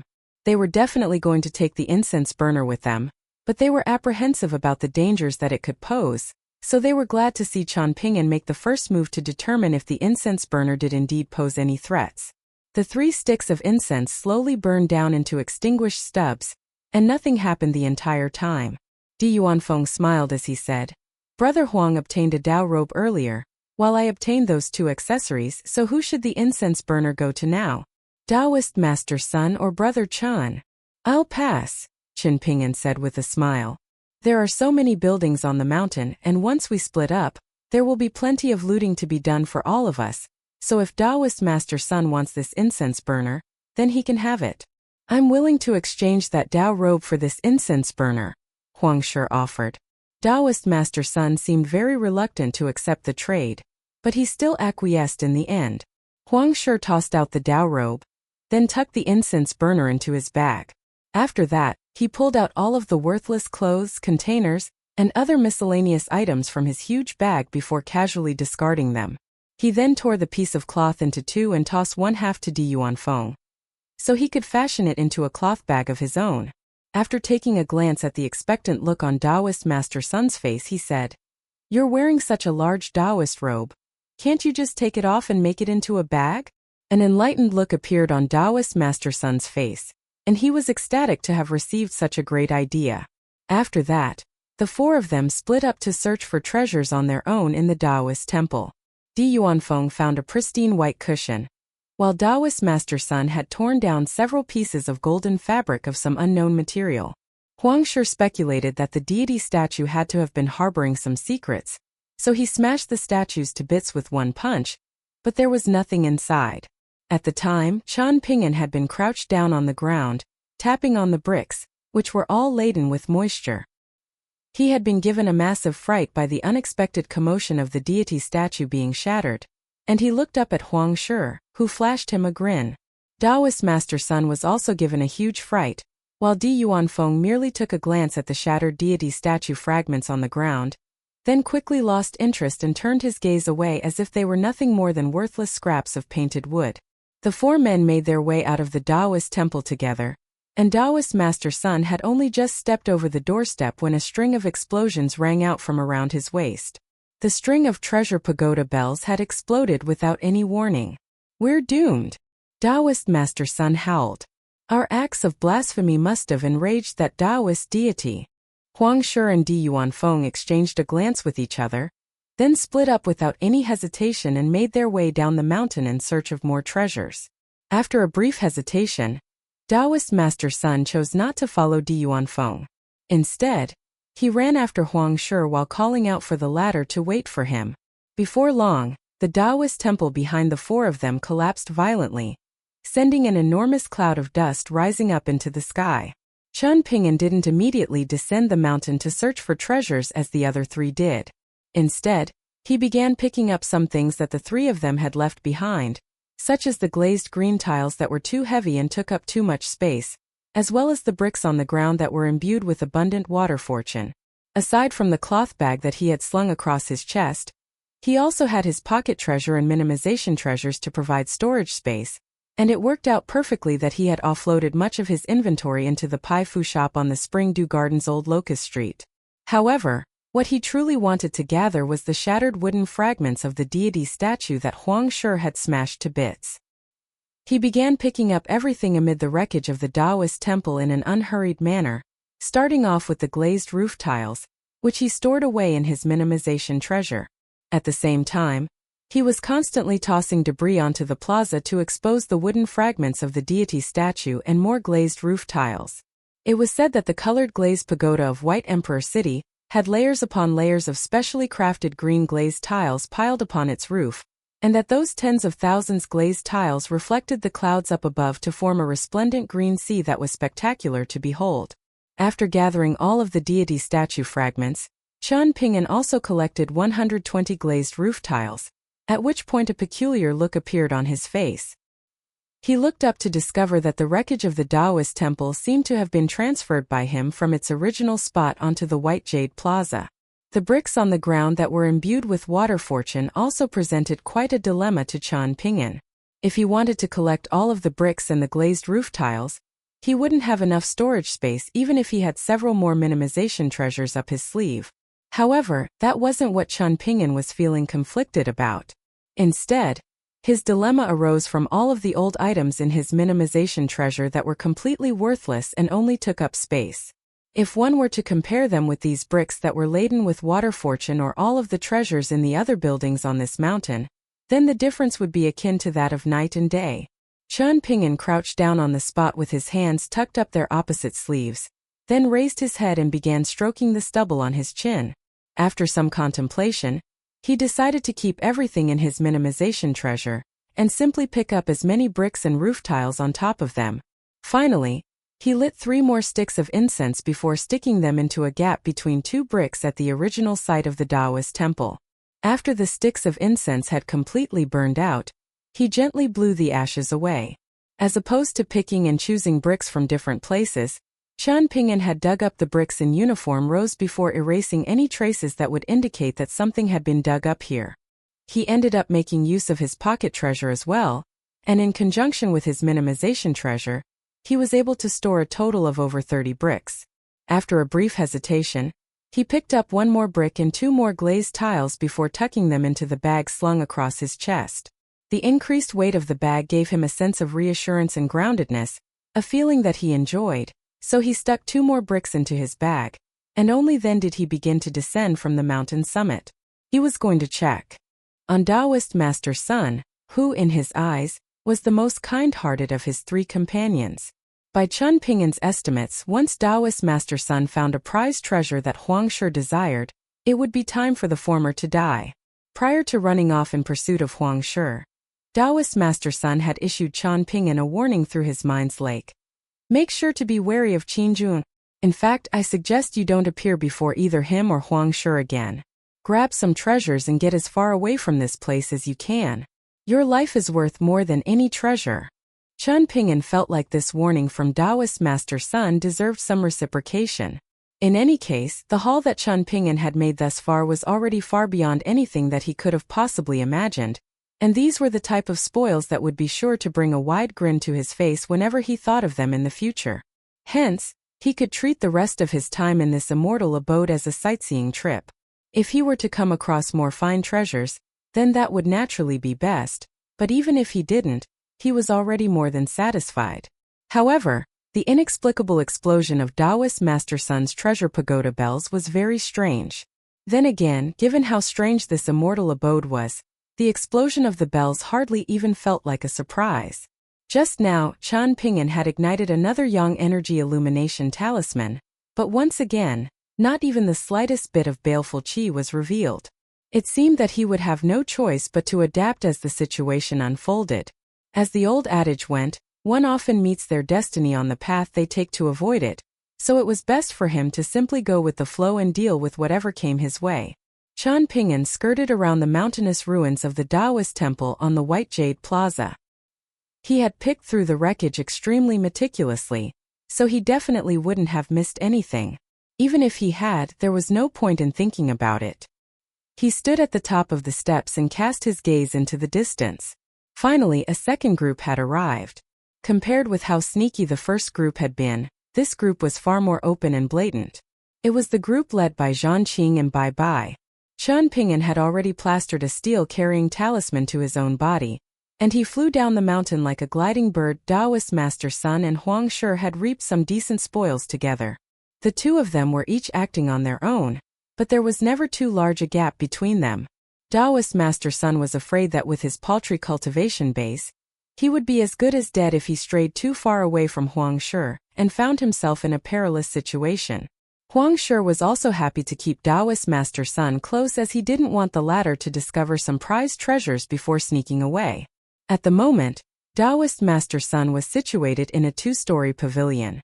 Many of the books inside had already been burned to ashes, but he was able to find a secret Taoist scripture that he was unable to open, and even after all these years, it was still radiating five-colored light, which was so bright that it was still shining through, even concealed under his Taoist robe.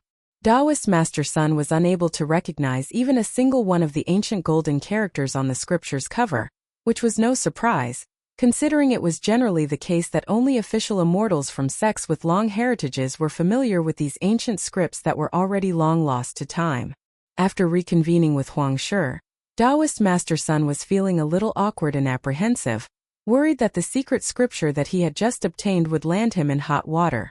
Thankfully, Huang Shi merely smiled and pretended not to have seen the bundle of five-colored light shining beneath Taoist Master Sun's robe. "Have you made a good haul, Brother Huang?" Taoist Master Sun asked. "A decent one," Huang Shi replied with a nod. The two of them split up once again to search for treasures on their own. Huang Shi lingered momentarily following Taoist Master Sun's departure, and the smile on his face widened further as he watched the latter depart. Earlier, Huang Shi had discovered a pair of withered remains seated across from one another in a pergola, seemingly playing a game of Go at the time of their deaths. In between them was a stone table with a Go board engraved onto its surface, one that only had 17 vertical and horizontal lines, as opposed to the usual 19, and judging from the number of stones on the board, it seemed that they were in an in-game. Huang Shi had no interest at all in Go, but he could tell from the board state that the game had been approaching a decisive outcome. However, he didn't bother to examine the game any closer than that. Not only did Huang Shi obtain a pair of Dao robes from that pergola, he also took those 2 jars of Go stones. He was unable to identify the material from which the stones had been crafted, but the white stones were translucent and presented a slight golden coloration under the light, while the black stones were also translucent aside from their centers. When placed under the light, a ring of green light would appear within each of the black stones, and it was clear that they had to have been extremely precious. The 2 Dao robes were in less than ideal condition, while the 2 jars of Go stones had benefited immensely from the time that they had spent in the immortal abode. They resembled stones that had been polished by flowing water on a riverbed for thousands of years, giving them extremely smooth and pleasant contours. While attempting to gather the stones on the Go board, Huang Shi discovered that the white stones were burning hot, making it feel as if his soul were being roasted over an open flame, while the black stones chilled him to the bone. After quickly picking up 2 stones, one black and one white, before tossing them into their respective jars, he examined his fingertips to discover that they were completely unscathed, and the discovery made him ecstatic. These Go stone jars were most definitely immortal treasures. The average offensive spirit weapon wielded by a cultivator could perhaps inflict physical harm upon a Vajrabadi tier martial artist, but it would nowhere near enough to affect his soul. However, these stones were so unbearable for him to hold that he had to drop them within seconds. Thus, Huang Shi was able to deduce that this stone table that had carried these ghost stones for so many years had to have been a prized treasure in itself. Otherwise, there was no way that it would have been able to remain unscathed after such prolonged contact with these stones. However, he didn't want to carry a stone table around on his treasure-hunting trip, so he decided to destroy it. If he couldn't have it, then at the very least he wanted to deprive everyone else of this fated opportunity as well. However, as he slammed a palm down onto the table with all his might, it remained completely unharmed. On top of that, the table seemed to have been capable of devouring fist aura. This only made Huang Shi even more disappointed that he couldn't take it with him. Otherwise, this table paired with those 2 jars of ghost stones would be sure to fetch an astronomical price. Following Huang Shi's departure, Qian Ping'an appeared in the pergola in a wraith-like manner. Perhaps it was because the ghost stones had been sitting on the table for too long, but some of their color seemed to have seeped into the table. Even after the stones were removed, there were still some golden and green marks left behind. Qian Ping'an took a glance at these residual marks that indicated where the stones had been positioned, then closed his eyes to memorize the board's state. However, after reopening his eyes, he decided it was best not to rely on memory alone, so he pulled out a writing brush and a sheet of paper from his pocket treasure to record the board's state. The Go board only had 17 vertical and horizontal lines, as opposed to the 19 that had already been the norm in the majestic world for a very long time, and that was a telltale sign in itself, while the board state of the game presented even more clues. Huang Shi hadn't paid any attention to these details that he had brushed off as trivial, but Qian Ping'an knew that the devil was often in the details. However, unlike Lu Tai and Cui Dongshan, he was unable to guess the approximate time period in which the game had taken place just by looking at the board state. It was at times like this that Qian Ping'an really envied the mystical abilities of cultivators to transform their sleeves into miniature small worlds and observe the world through the palms of their hands. Both of these mystical abilities were ones that Qian Ping'an was very eager to master, but they were both highly advanced mystical abilities that only a nascent tier Earth immortal could hope to attain, while true mastery would only come in the upper 5 tiers. Qian Ping'an felt like this pergola was an ideal place for cultivation. The 2 jars of ghost stones had accumulated a tremendous amount of spiritual energy that hadn't dissipated at all over time, indicating that certain properties of this pergola made it exceptional for gathering and retaining spiritual energy. With that in mind, Qian Ping'an removed the cloth bag that was slung across his chest, then stripped off his 100-eye Taotai Dao robe before exchanging it for golden sweet wine. In the end, he put on the snowflake Dao robe that he had obtained from that female ghost in Meticulous Skin City as well, and only after that did he put on the black Dao robe again. Wearing 3 Dao robes at once, he was able to take in more of the water fortune in this place. From there, Qian Ping'an leaped on top of the pergola before sitting down with his legs crossed. Thanks to his steel-carrying talisman, he was able to remain hidden as he kept an eye on Huang Shi and Taoist Master Sunday. The residual golden and green spiritual energy that stained the Go board in the pergola slowly rose up into the air like tendrils of cloud and mist, gathering above the pergola before slowly seeping into Qian Ping'an's Dao robes. Qian Ping'an intentionally ensured that golden sweet wine was the first to have its fill, at which point around 70% to 80% of the water fortune in the pergola had already been absorbed. As a result, the water fortune in the pergola wasn't that much more abundant than it was elsewhere on the mountain. After a brief hesitation, Qian Ping'an decided not to absorb all of the spiritual energy in this place, as it would be highly suspicious to those who came after him if this pergola were somehow completely devoid of spiritual energy. While it was best to take full advantage of fated opportunities that came one's way, one had to also consider whether doing so would bring calamity upon them. The true test was only going to begin once more and more people began scaling the mountain, so one couldn't afford to grow complacent just because it was still relatively quiet and uneventful. Ultimately, some small sacrifices had to be made in exchange for greater returns in the future. Only after the dust had settled could one truly swoop in and reap all the spoils without any qualms or reservations. From there, Qian Ping'an changed tactics, secretly following Taoist Master Sun instead of keeping most of his attention on Huang Shi. Prior to the discovery of that Taoist scripture, Taoist Master Sun was the one trying to stay close to Huang Shi. However, now that he had come into possession of such a prized scripture, Huang Shi wasn't going to let him get away even if he wanted to. This mountain wasn't a true temple, so the central axis was the white jade staircase that led all the way from the foot of the mountain to its summit. This place seemed more like an immortal sect that didn't have any clear inclinations toward any of the 3 teachings and the 100 schools of thought, and what was most strange to Jian Lai was that there was no ancestral hall on the mountain. In particular, there were both thatched hermitages and spectacular palaces and manors littered all over the mountain in a completely haphazard fashion. At this point, Taoist Master Sun was beginning to intentionally open up some distance between himself and Huang Shi. Furthermore, instead of openly walking around and revealing himself to Huang Shi whenever he entered or exited a building, he was now sneaking around in a hunchbacked manner, trying to remain concealed as much as possible. In the end, he hid behind a small pavilion, the plaque of which had already fallen onto the ground and was in terrible condition, but the words Water Palace could still just barely be made out on its surface. Worshipped inside the pavilion was a statue of a female deity with flowing ribbons drifting around her, giving the beholder the expression that she was on the verge of ascension. Taoist Master Sun was using his robe as a bag as he explored all of the rooms of the pavilion, reaping plenty of spoils in the process.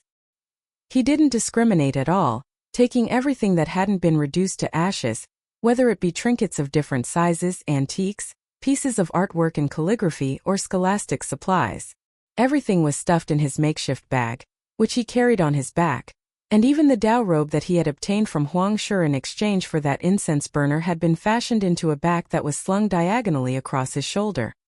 He was truly loaded to the brim, but whether he got to enjoy his spoils or not would depend on whether he could leave this immortal abode alive. As he departed from the pavilion, he closed the gates behind him, but then realized that he hadn't closed the doors of any of the rooms inside the pavilion. Hence, he quietly reopened the palace gates in order to not leave behind any telltale signs indicating to Huang Shi that he had been here before. Jian Lai was sitting on a nearby rooftop, still concealed thanks to his steel-carrying talisman, and he couldn't help but shake his head in dismay. In his eyes, Taoist Master Sun's actions were no different than if he had put up a sign telling Huang Shi that he had never been here. If he truly wanted to save himself, then the best course of action would be to open the gates of more of the buildings in a line, giving off the appearance that he had crossed the central axis that was the white jade staircase and fled toward Qingjuan. Otherwise, as long as Huang Shi wasn't a complete idiot, he would still begin his search from that water palace. If Jian Lai had been in Taoist Master Sun's place, he would have made a decision to open or close all of those gates from the very beginning. Due to the limited storage space at his disposal, Taoist Master Sun was having to make frequent choices, tossing away the treasures in his 2 cloth bags to accommodate new ones or choosing to leave behind the treasures that he came across. He had no idea which treasures were supposed to be worth more than others, so in the end, his choices were made purely on intuition and visual assessments. Jian Lai followed him the entire way, picking up all of the treasures that he discarded or left behind. Huang Shi was also doing the same thing, but whenever he discarded a treasure, he would smash it to bits with his fists so that no one else could have them. If he came across a treasure that he couldn't pulverize with his fists, then he would reconsider his choice and perhaps replace it with another one. Most of the treasures left in this place were already on the verge of destruction, and it would have required large sums of immortal coins to repair them, but for a Vajrabadi tier martial artist like Huang Shi, destroying them was an easy feat. If something that he originally planned to discard turned out to be able to survive his punches, then he would return them to his bag, and it was a rather strange but effective selection method. Despite the terrible condition that most of the treasures in his immortal abode were in, this place still presented an enormous faded opportunity. The average immortal abode would often be fought over by many vagrant cultivators, and everyone would count themselves extremely fortunate if they could each obtain 2 to 3 prized treasures on average. However, that wasn't enough to satisfy Huang Shi. Sure enough, after losing sight of Taoist Master Sun, Huang Shi ceased his scavenging mission and raced along the trail of open doors to arrive at the water palace that Taoist Master Sun had just entered not long ago. As Huang Shi began to approach the scene, Chuan Ping'an laid down on the rooftop instead of continuing to maintain his seated posture, and at the same time, he held his breath to further conceal his presence. Huang Shi took a glance at the broken plaque on the ground, then smiled as he called out, "Are there any prized treasures in this water palace, Taoist Master Sun? How about I give you a hand? Rest assured, we'll follow the rules that we agreed on in advance. Whoever opened the door to a place first would get all of the treasures inside, regardless of how precious those treasures are." Inside the water palace, Taoist Master Sun was fearfully praying to the three pure ones in silence for Huang Shi to leave as soon as possible. However, his prayers proved to be futile, perhaps because he wasn't a true practitioner of Taoism at all, and Huang Shi promptly entered the water palace, his smile unchanged as he continued, "What's going on, Taoist Master Sun? Have you turned on me now just because you found some treasures? Should you really be wary of me when Feng is running around with that formidable saber of his? I'm nothing more than a fifth-tier martial artist. Is there really a need for you to be so afraid of me?" Driven into a corner, Taoist Master Sun had no choice but to reveal himself, stepping out from behind a deity statue with a sheepish smile as he said, "Ah, Brother Huang, fancy meeting you here. We've only explored a tiny portion of this immortal abode, and there's still so much left to be seen.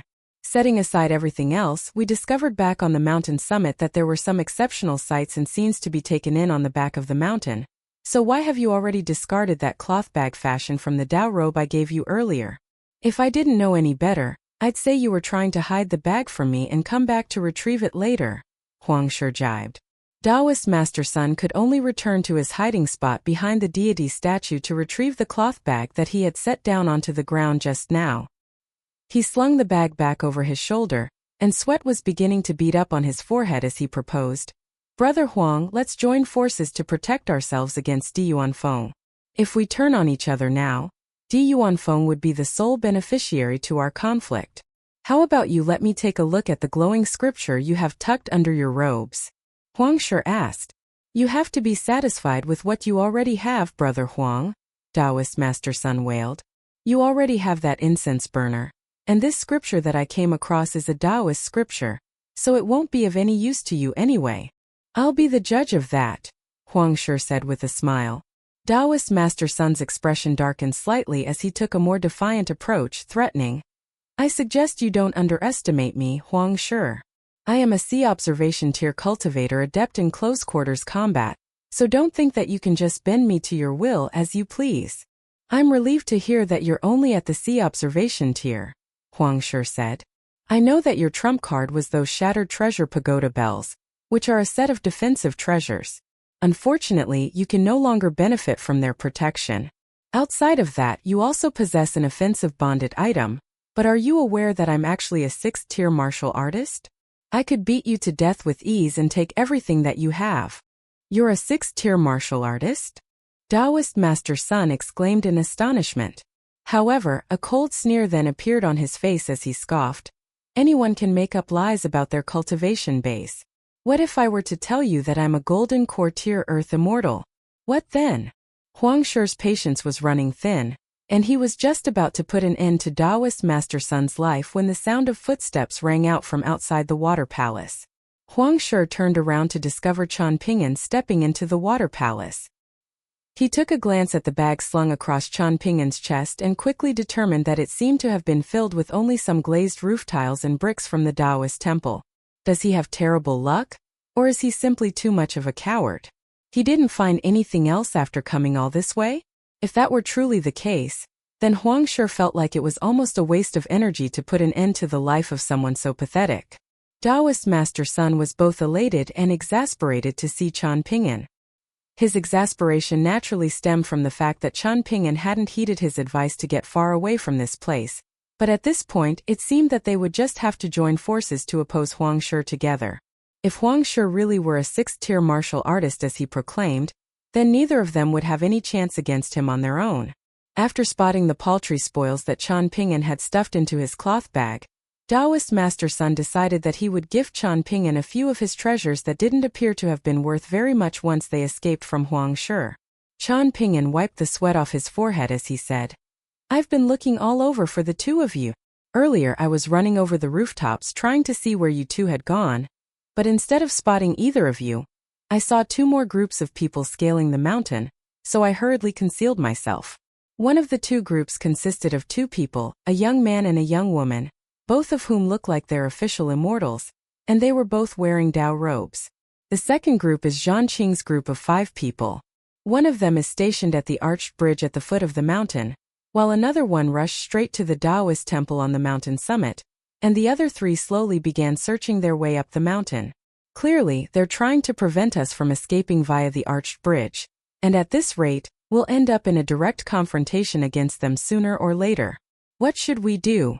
A grim look appeared on Huang Shi's face.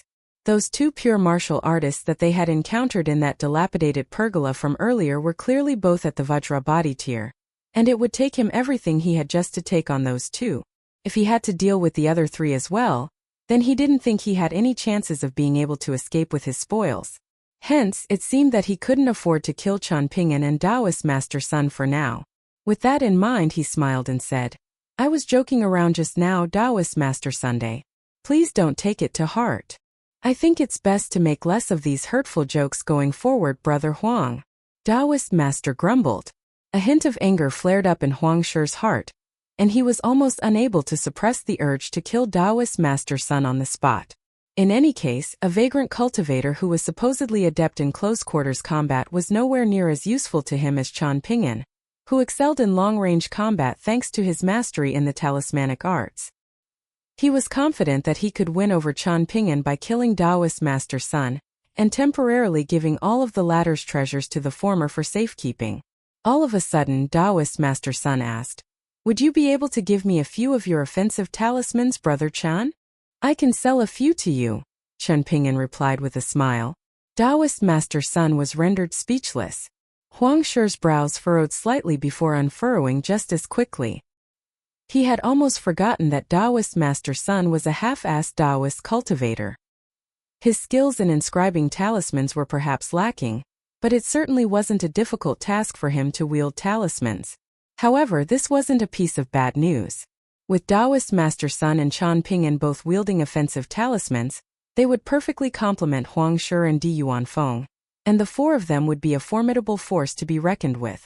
Huang Shi stepped out of the water palace before turning to the side to vacate a path for Qian Ping'an, and he was able to see both qi refiners out of his peripheral vision as he smiled and said, "Whether we'll be able to capture the fated opportunities that we've already claimed will depend on whether we're willing to work together in earnest from now on." I was not lying when I proclaimed myself to be a 6th-tier martial artist. If we end in a battle, I won't hold back, but if we manage to leave this place alive, the 2 of you have to each give me a fated opportunity as compensation. Qian Ping'an patted his bag full of tiles and bricks as he happily agreed. "You can take whatever you like." Huang Shi's eyelids twitched slightly in dismay and exasperation. Taoist Master Sun gritted his teeth momentarily, then said, "Aside from that Taoist scripture, you can choose any one item out of my 2 bags." Huang Shi hesitated momentarily, then nodded as he agreed. "Deal." Qian Ping'an stepped into the water palace, then exchanged a glance with Taoist Master Sun, and there wasn't even any need for communication through their minds' lakes before the 2 of them gathered behind the deity statue worshipped in the water palace. Once there, they crouched down onto the ground together, and Taoist Master Sun asked, "How many types of offensive talismans do you have, Brother Qian? And how many do you have of each?" "I have 3 types, Qian Ping'an replied. "The lightning talisman from earlier is my most precious talisman and one of my trump cards.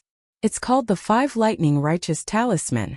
Outside of that, I have the Vast River Severing Talisman and the Earth Pinch Mountain Talisman. I'm sure you can tell just from their names that they're both extremely precious talismans. As for how many I have of each..." Taoist Master Sun's patience quickly ran out at Qian Ping'an's long-winded explanation, and he snapped in a decisive manner, "You can keep that lightning talisman as a life-saving trump card. I'll take everything else you have." He was extremely confident in the face of Qian Ping'an, and he was convinced that the latter had made up those names to make his talismans sound more powerful than they actually were. "Do you have that much money, Taoist Master Sun?" Qian Ping'an asked in a skeptical manner. "I almost lost my life on several occasions trying to secure these precious talismans from the ruins of another immortal abode, and they're not going to be cheap." Didn't you say that you inscribed these talismans yourself? Taoist Master Sun asked in bewilderment. And you just took my word for it? Chun Ping'an scoffed. If I were capable of inscribing offensive talismans of this caliber, why would I continue to run around as a vagrant cultivator? I would have become a guest elder of a sect like the Rainbow Sparrow Residence or Cloudtop City long ago. Taoist Master Sun threw a hand to his forehead in dismay, then sighed. Tell me how many talismans you have, Brother Chun. I'll buy them all. Chun Ping'an shook his head as he said, I respect you as a senior Taoist Master Sun, but business is business, so you'll have to show me the money first. These are all precious life-saving talismans for me, and it pains me to sell even a single one. You're asking for too much, Brother Chun. Taoist Master Sun snapped. I don't think so, Chun Ping'an disagreed, refusing to back down. Taoist Master Sun was feeling a little dejected. It seemed that even this gullible old man wasn't so easy to fool after all. After some deliberation, Taoist Master Sun opened the cloth bag that he had fashioned out of that Tao robe, then spread it open on the ground as he proposed. I'll take 3 each of your water and earth talismans, and in exchange, you pick out one of the priceless treasures in here. Chun Ping'an pulled out 2 ordinary yellow paper talismans from his sleeve, then began rummaging around in a pocket behind him as he countered. I'll give you 2 talismans in exchange for a treasure of yours, which I think is fair because all of them are broken anyway. A furious look appeared on Taoist Master Sun's face, and right as he was about to pack up his bag, Chun Ping'an set down the 2 talismans onto a corner of the bag as he compromised. I'll give you 2 more talismans once I've picked out a treasure to my liking. Only then did Taoist Master relent as he sighed. This deal is completely skewed in your favor, Brother Chun. Chun Ping'an's gaze roamed over the 2 dozen or so treasures in Taoist Master Sun's bag, and while carefully examining them he asked, Taoist Master Sun, if you're a cultivator of the lightning god manner, then why didn't you bring a few lightning talismans with you? You really shouldn't be blaming me for your own complacency and lack of foresight. Only then did Taoist Master Sun recall that he was supposed to be playing the part of an unfathomable official immortal, and he stroked his beard as he smiled and said, There are infinite mishaps that could arise on a journey, and it's impossible to account for them all. If everything were accounted for, that would defeat the purpose of the journey, would it not? Chun Ping'an nodded in response as he continued looking over the treasures in the bag. There were only 2 that had caught his eye thus far, and after some more examination, he spotted a third one. The first 2 items had caught his eye for different reasons. The first was one that he felt would be a perfect gift. It wasn't necessarily a treasure of a particularly high caliber, but he felt like it would be a gift that Li Huai would cherish. It was a wooden deity statue about the same height as the length of a hand. The statue had been crafted in the visage of a Taoist primordial lord, and its facial features were identical in appearance to those of the female deity statue in the water palace. The depicted woman had a slender and elegant body, and there was a tranquil look on her face, while her slim fingers were clasped into a hand seal. Even though it was a wooden statue, her robes had been so masterfully carved out that they resembled real flowing silk, and the hem of her robe was draped over the base of the statue, engraved onto the bottom of which was a phrase in small text that read, Observe the inner clarity, do not be confounded by external demons. The second item was an antiquated and rather effeminate round fan that appeared quite valuable, and Chun Ping'an was thinking that he would perhaps be able to sell it for a good price in his Pai Fu shop on the Spring Dew Gardens Old Locust Street, or the cloth wrapper shop on Oxhorn Mountain. After all, when it came to shopping, female cultivators were just as willing to spend as mortal women. As long as it was something that caught their eye, they would be willing to spend exorbitant sums of money without any regard for the fan's true worth. The final item was the most surprising one to Chun Ping'an. It was a pair of small cages woven from bamboo and golden thread. The bamboo material of the cages was still a vibrant green color, but just like most of the artifacts in this place, the cages were riddled with fine cracks that severely compromised their worth. Each cage was around the size of a human fist, and they resembled grasshopper cages sold in the mortal world. The cages bore the inscriptions of Battling Flood Dragon and Prowling Coiled Dragon. Sweat was beginning to bead up on Chun Ping'an's forehead at the sight of the 2 cages, and he was truly feeling a little anxious. He felt like if the opportunity arose in the future, then he had to go on a treasure hunting journey with Taoist Master Sunday. Meanwhile, Taoist Master Sun was beginning to grow a little uneasy at the sight of Qian Ping'an's awkward expression. Could it be that he had realized that no matter how precious the treasures in these cloth bags were, they still couldn't match up to the value of his talismans in this particular situation? After all of those talismans were life-saving trump cards, while all of the treasures in the world wouldn't do one any good if they couldn't leave this place alive. With that in mind, Taoist Master Sun was also beginning to grow a little anxious, and reached out to grab those 2 talismans in secret before tucking them up his sleeve. With the 2 talismans secured, he heaved an internal sigh of relief, and he was just about to tell Qian Ping'an that those 2 talismans would be enough in exchange for a treasure when, to his surprise, Qian Ping'an picked up the round fan, then dutifully handed over another pair of talismans to him. After that, Qian Ping'an reached into the same cloth bag that contained all the bricks and roof tiles to pull out another neatly folded cloth bag, and he shook open the second bag before placing the round fan inside. Taoist Master Sun was both surprised and impressed to see this. The fact that Qian Ping'an was carrying around so many cloth bags clearly indicated that he was a very experienced treasure hunter. Qian Ping'an pulled out 4 more talismans and set them down onto Taoist Master Sun's Tao robe, then tucked the primordial Lord Deity statue into his bag as well. Taoist Master Sun was ecstatic to see this, and he encouraged, "Take a closer look, Brother Qian. You can take any other item of your liking for 4 more talismans." After a long hesitation, Qian Ping'an fished out a stack of over 20 talismans from his sleeve, 3 of which were golden in color. Taoist Master Sun took a glance at the stack of talismans in Qian Ping'an's hand, and he deduced that this was most likely all Qian Ping'an had left. Taoist Master Sun took an internal deep breath to compose himself, but despite his best efforts, his smile still came across as very stiff and nervous as he asked, "Is there something else that's caught your eye, Brother Qian? I can do a buy one get one free deal for you, as long as you give me 4 more offensive talismans." Qian Ping'an shook his head as he replied, "I'll pass. After selling you those 8 talismans, the majority of the ones I have left are barrier-shattering talismans, so I can't afford to sell any more. Do you not want to return with me to the Lightning God Manor and become an official immortal, Brother Qian?" Taoist Master Sun reminded. Qian Ping'an shook his head and replied, "It's yet to be seen whether I'll even be able to leave this place alive. Looks like your determination to pursue the great Tao is still lacking." Taoist Master Sun sighed in a forlorn manner. A hesitant look appeared on Qian Ping'an's face, and he took another glance at the collection of treasures laid out before him, then prepared to pull out 4 more offensive talismans, only for Taoist Master Sun to grab him by the wrist as he smiled and proposed, "How about this, Brother Qian? I'll take those 2 talismans in your hand, one in exchange for a treasure, and the other in exchange for entry into the Lightning God Manor. What do you say?" "You sure drive a hard bargain, Taoist Master Sun." Qian Ping'an scoffed in a disgruntled manner. Taoist Master Sun stroked his beard as he smiled and said, "It's a fair trade. If you miss this opportunity, it's not going to come again. So make sure you consider my offer carefully and cherish this chance." A hesitant look appeared on Qian Ping'an's face. Outside the water palace, Huang Shi was beginning to grow tired of waiting, and he called out in a disgruntled manner, "Are you 2 planning to live in there for a few days?" In the end, Qian Ping'an acquiesced, handing over 2 golden talismans to Taoist Master Sun, but only one of them was a lightning talisman, while the other one was a barrier-shattering talisman.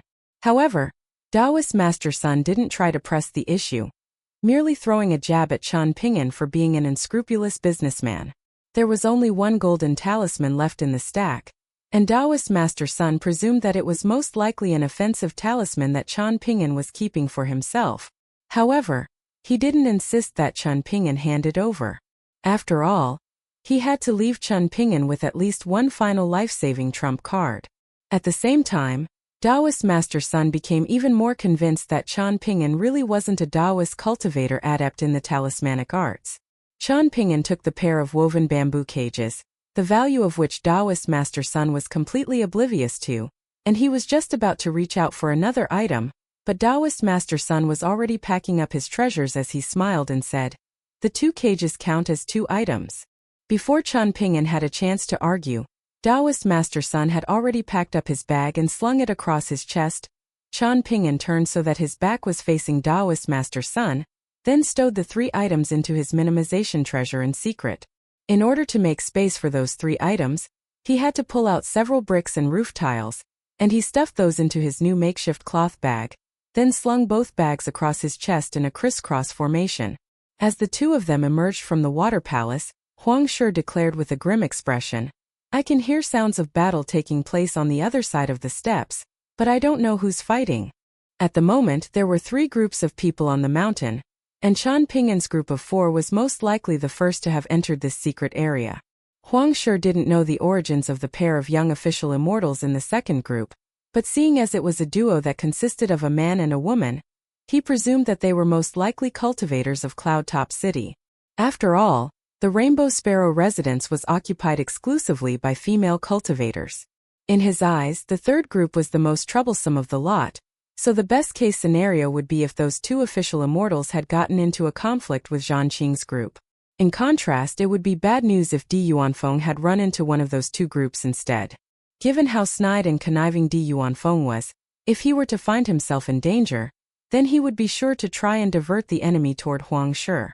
If he were to fall into a dire situation, then his first thought would definitely be to take Huang Shi's trio down with him so that he would at least have some companions on his way to the afterlife. All of a sudden, Huang Shi jumped down from the rooftop. Right as he did so, a stream of over 40 people came falling down onto the caisson ceiling situated at the entrance of the immortal abode, and it seemed that there were still going to be more to come.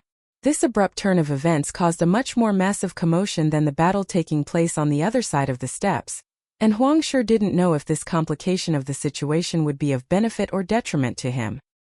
He had decided that as soon as he found a way out, he would take the Taoist scripture that Taoist Master Sun was carrying and leave this place right away.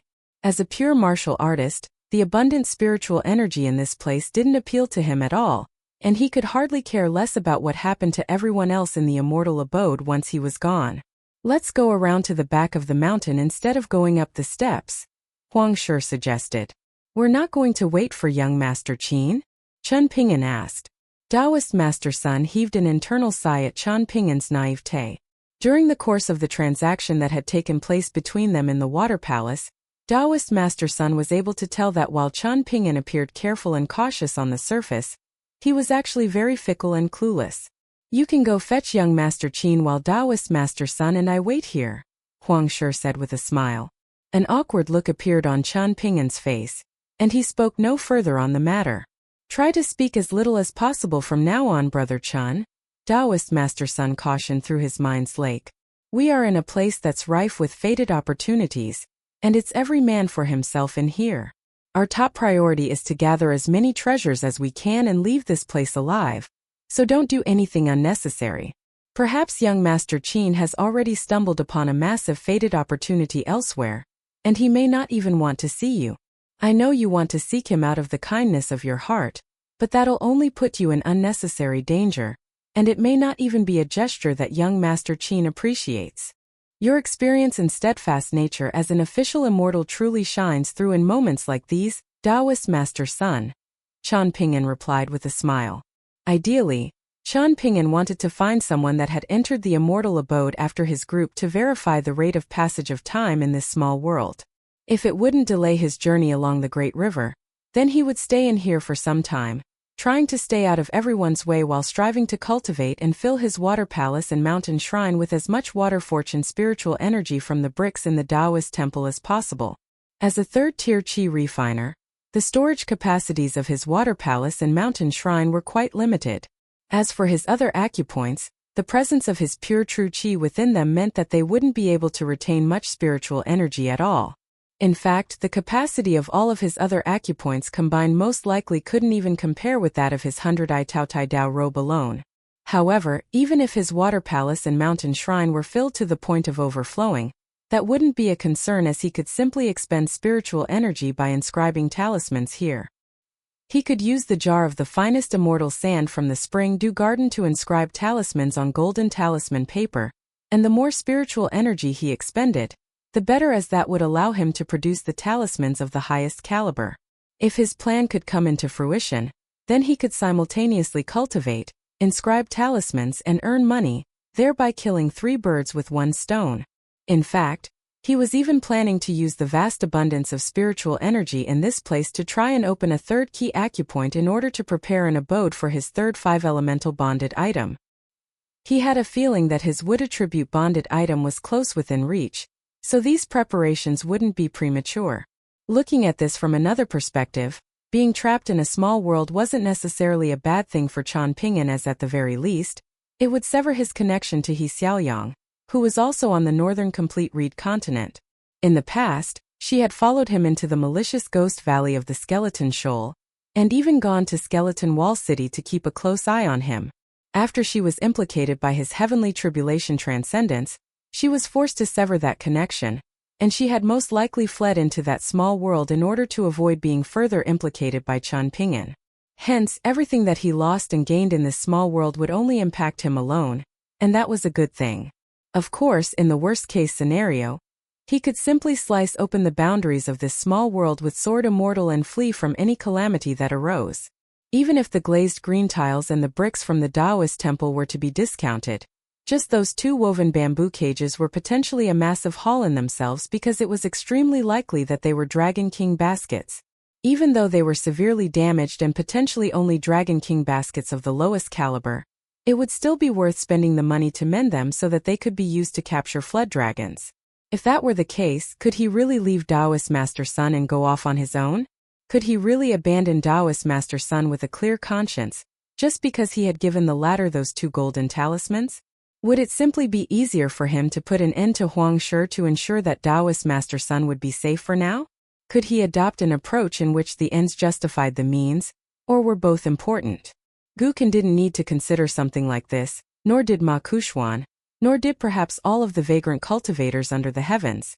Cui Dongshan, Lu Tai, Zhong Kuei, and Qi Jinglong would perhaps all have their own choices as well, but regardless of whether they made the same choice as Qian Pingyan or a different one, they most likely wouldn't feel as conflicted and agitated as him in the decision-making process. Now that he had truly stepped onto the path of cultivation and become half a cultivator, he discovered that all of the principles that had supported him to this point had become heavy burdens that he constantly had to contend with. They were like that large basket that he carried on his back when he made those daily trips into the mountains as a child. Even before it was filled with medicinal ingredients, it already felt as heavy as a mountain. However, the problem was that it was precisely the same burdens that had served as a crutch to allow him to survive to this point. Cultivation was already a difficult endeavor in itself, and it would be even more difficult for one in constant conflict with oneself. Right at this moment, Qian Pingyan received a warning from Taoist Master Sun through his mind's lake. Be extra careful around Huang Shi, Brother Qian. He revealed to me earlier that he's actually a 6th-tier martial artist. You don't have many offensive talismans left, while I'm decently proficient in close-quarters combat, so if Huang Shi turns on us, you make sure to get back and let me handle him. However, do make sure to support me from afar, and don't be too stingy with your talismans. Just hit him with a barrage all at once, but make sure you don't accidentally hit me. Qian Pingyan faltered slightly upon hearing this, and his internal conflict instantly melted away as he smiled and replied, You can count on me, Taoist Master Sunday. Truth be told, I'm also quite adept in close-quarters combat myself, so I'm not just someone who relies on talismans in battle. Please don't tell me that, Brother Qian, Taoist Master Sun said in a resigned manner. Hearing you brag like that doesn't put my heart at ease at all. Instead, it only makes me feel even more uneasy. For a mighty official immortal of the lightning god manner like yourself, perhaps you won't even need my help against Huang Shi. Qian Pingyan said with a smile. Taoist Master Sun didn't offer a response. It didn't feel like an accomplishment at all to receive praise from someone so shallow and clueless. Huang Shi could tell that his 2 companions seemed to have been communicating with one another in secret, but he was confident that no matter what plan they came up with, they would still pose no threat to him. What could they possibly have even been discussing? How they were going to die. What they would do once they reached the afterlife. After figuring out some things in his mind, Qian Pingyan was in a much better mood, and even the surrounding scenery was looking much more pleasant. You be careful as well, Taoist Master Sun, he cautioned. I don't need you to tell me that, Taoist Master Sun scoffed. Die. On the other side of the steps, it was indeed Di Yuanfeng who had gotten into a conflict with the 2 official immortals from Cloudtop City. The young duo had inadvertently stumbled upon a place of cultivation once occupied by an ancient immortal, and they had triggered a mechanism by chance within a piece of calligraphy, allowing them to discover a set of radiant skeletal remains complete with golden branches and jade leaves. The fact that the light radiating from the set of remains hadn't faded even after all these years indicated that it had to have belonged to a nascent tier earth immortal at the very least, and perhaps it could have even been left behind by a legendary unpolished jade tier cultivator. If these were the remains of an immortal tier cultivator, then their flesh would have remained intact, so that wasn't a possibility. The Dao robe draped over the body was in perfect condition, completely unharmed, as opposed to most of the treasures in this immortal abode. Feng had been following these two in secret, and he didn't have any high hopes for the two clearly inexperienced official immortals. However, they had completely subverted his expectations by revealing this set of skeletal remains, the value of which could be clearly seen through the precious Dao robe draped over it. Furthermore, the male half of the young duo had stowed the skeletal remains and Dao robe into a white jade writing brush that was enshrouded in white mist, clearly a legendary pocket treasure. After gauging the cultivation bases of the two, Feng felt like he could take them on, so he concealed himself at the exit, planning to ambush them and strike them down before fleeing with their treasures. A jade brush pocket treasure coupled with those skeletal remains, and that Dao robe amounted to an unimaginable haul of treasures. However, even though the young duo was caught completely off guard, the male cultivator was able to keep a hold of the jade brush, albeit at the expense of sustaining severe injuries and damage to his Dao robe. The female cultivator was completely useless, having become completely paralyzed with shock and fear, and Feng was just about to put an end to her life when an old man appeared out of thin air. Not only was he able to ward off Feng's killing blow with ease, he was almost able to trap the latter in the thatched hermitage that had served as the immortal's final resting place. In the end, Feng was able to tear his way out of the hermitage with his Dao saber, then immediately fled the scene, having also sustained some injuries himself. At the same time, he was cursing the young male cultivator to hell and back. As it turned out, the male cultivator had been wearing two Dao robes. Back at the hermitage, the male cultivator's complexion was deathly pale, and his wound was bleeding profusely.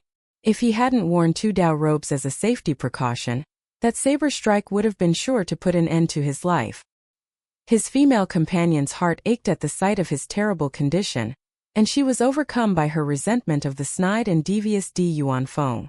She could see that he had sustained some injuries, and she immediately prepared to set off after him, intending to kick him while he was down. "Let him go," the old Dragon Gate tier guest elder said in an indifferent manner. "Foolish is the one who drives a wounded beast into a corner. In any case, you've already attained a tremendous fated opportunity, so you should be satisfied with what you have. From here onward, your top priority should be finding a way out of this place. Zhanqing has already stationed a Vajrabadi tier martial artist at both the mountain summit and the foot of the mountain to prevent anyone from getting away. You'll have to figure out a way to get past them on your own." With that, the old guest elder vanished from the spot. The two young cultivators were so shaken from their near-death ordeal that both of them failed to notice the conflicted look in the old guest elder's eyes. If it weren't for the presence of Huan Yun, who was serving as the Dao guardian of the two young cultivators, the old guest elder would have instantly turned on them and killed them himself to take the massive fated opportunity they had just capitalized on. As it turned out, Huan Yun was standing not far away, completely concealed thanks to a top-tier concealment talisman, and there was a look of mixed emotions on his face, namely relief and a hint of disappointment, in response to the old guest elder's decision not to strike down the two young cultivators where they stood. Cultivation is already difficult in itself, but cultivation of the heart is even more difficult, Huan Yun murmured to himself, then heaved a faint sigh before vanishing from the spot. Earlier, he had already spotted some treasures, but refrained from taking them in order to abide by the rules. But now they were his for the taking because Shen Zhan's two direct disciples definitely no longer had any intention of searching for more treasures. Instead, they were solely fixated on finding a way out. As for that Dragon Gate tier guest elder, he most likely had the same thought process and intentions as Huan Yun. Compared with the other buildings on the mountain, some of which were laden with immortal artifacts, Huan Yun was more interested in paying a visit to the Taoist temple on the mountain summit. Those glazed roof tiles that he had spotted from afar on the way here were more precious than anything else. However, there was no hurry in securing the roof tile. With that Vajrabhati martial artist of the Northern Pavilion nation presiding over the mountain summit, trying to take the roof tiles by force would only be a last resort measure for Huan Yun. Meanwhile, Di Yuanfeng had ducked behind an artificial mountain to hide, and he was gasping for air as he gulped down a pill. Blood was trickling down incessantly from the corner of his lips, and he was internally cursing the 3 official immortals that had done this to him. The fact that he still had the will and energy to curse others was an indication that his injuries weren't all that severe. He didn't regret attempting to steal those treasures for himself, but now that he had failed, he had no intention of making a second attempt. Die. On the steps halfway up the mountain, Zhanqing was gently fanning himself with a folding fan, while Bai Bai stood beside him. Gao Ling was standing at one end of the white jade arched bridge at the foot of the mountain, while the Vajrabhati guest elder of Zhanqing's clan had gone up to the mountain summit.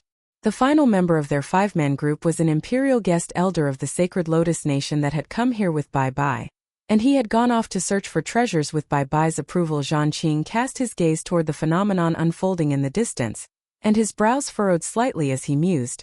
How are all of these people coming in at once? Could it be that someone's completely destroyed the restrictions in the chamber outside? This place looks like trouble to me, Bai Bai sighed. I'll go take a wander around the mountain to see if I can send a letter back to my sect via flying sword. I'll come with you, Zhanqing offered. Bai Bai shook her head as she said, You go to the foot of the mountain. Gao Ling is a very dutiful and reliable man, and he'll be sure to protect you. Don't be in a hurry to go to the mountain summit. You'll be placing yourself in a lot of danger there, and I'll be too worried to stray far away. With that, Bai Bai departed as a streak of light, while Zhanqing looked on with an expression of longing and admiration. This was the flare of a golden core tier earth immortal. Zhanqing slowly made his way down the mountain. A Vajrabhati Gao Ling on his own couldn't stand up to all of the treasure hunters that had entered the immortal abode at once, but as long as everyone remained divided, with no one to unite everyone, then they would be completely at Zhanqing's mercy. After entering the secret area and discussing his options with Bai Bai, Zhanqing had changed plans. Instead of going on a killing spree, he planned to make a deal with all of the treasure hunters in the immortal abode. He would permit them to scale the mountain, but once they came back down, they had to meet with Zhanqing in private and hand over a treasure that caught his fancy. Just a single one would suffice. As for all of the other notable treasures, Bai Bai would catalog all of them into a list, then submit the list to the ancestral hall of the Water Dragon sect, which would then send out people to capture those who had claimed the treasures and recover them one by one. That way, Zhanqing wouldn't have any blood on his hands, and he could profit without any violence, thereby sparing himself a lot of trouble. Generally speaking, vagrant cultivators were very afraid of death, and they were very easy to negotiate with unless they felt like they were in a situation where death was already a certainty. In contrast, it was often the case that official immortals possessed less foresight when weighting up their options. Zhanqing's nascent tier master had once been a vagrant cultivator, but was currently serving as a guest elder of the Water Dragon sect, while Bai Bai was going to be his future Dao partner, so no matter how one looked at it, they were one family. Hence, this immortal abode was there for the Water Dragon sect's taking. Prior to this, he had devised a plan with Bai Bai, and they had decided to each pick out some prize treasures, ideally no more than 5 in order to avoid biting off more than they could chew. Otherwise, Bai Bai wouldn't be able to answer to her sect. While obtaining those treasures, they had to be as secretive as possible, and they had to avoid treasures of such a high caliber that they were highly sought after even among nascent tier cultivators. Otherwise, one or more of the patriarchs of the Water Dragon sect would be sure to come here and take over the immortal abode, and they definitely wouldn't spare anyone that had entered this place. They had countless interrogation methods at their disposal, and if they were to learn that Zhanqing had taken some prized treasures from this place, even Bai Bai would be implicated for helping him. The ancestral hall of the Water Dragon sect would be sure to accuse her of being ungrateful for helping Zhanqing over the sect that had raised and nurtured her. However, they were the ones who were going to lead the Water Dragon sect to this place, so if they were to take just a few treasures each, then everyone would simply turn a blind eye as long as the treasures weren't overtly precious.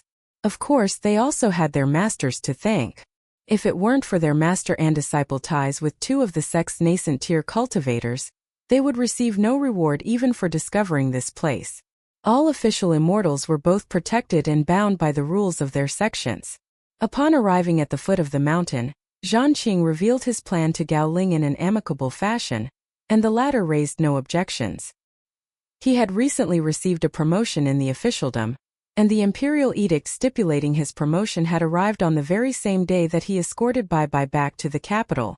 Through that experience, Gao Ling had learned that in the Sacred Lotus Nation, where battlefield accolades were extremely difficult to come by, establishing ties with the Water Dragon sect was more beneficial to one's political career than anything else.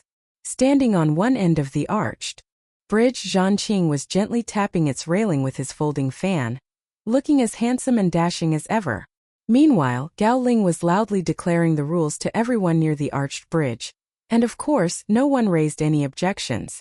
There was a chi refiner who didn't dare to try and cross the bridge by force, so he went elsewhere and tried to leap over the green river channel that served as a moat around the mountain, only to be instantly struck down by Gao Ling, his body exploding into several pieces from just a single punch.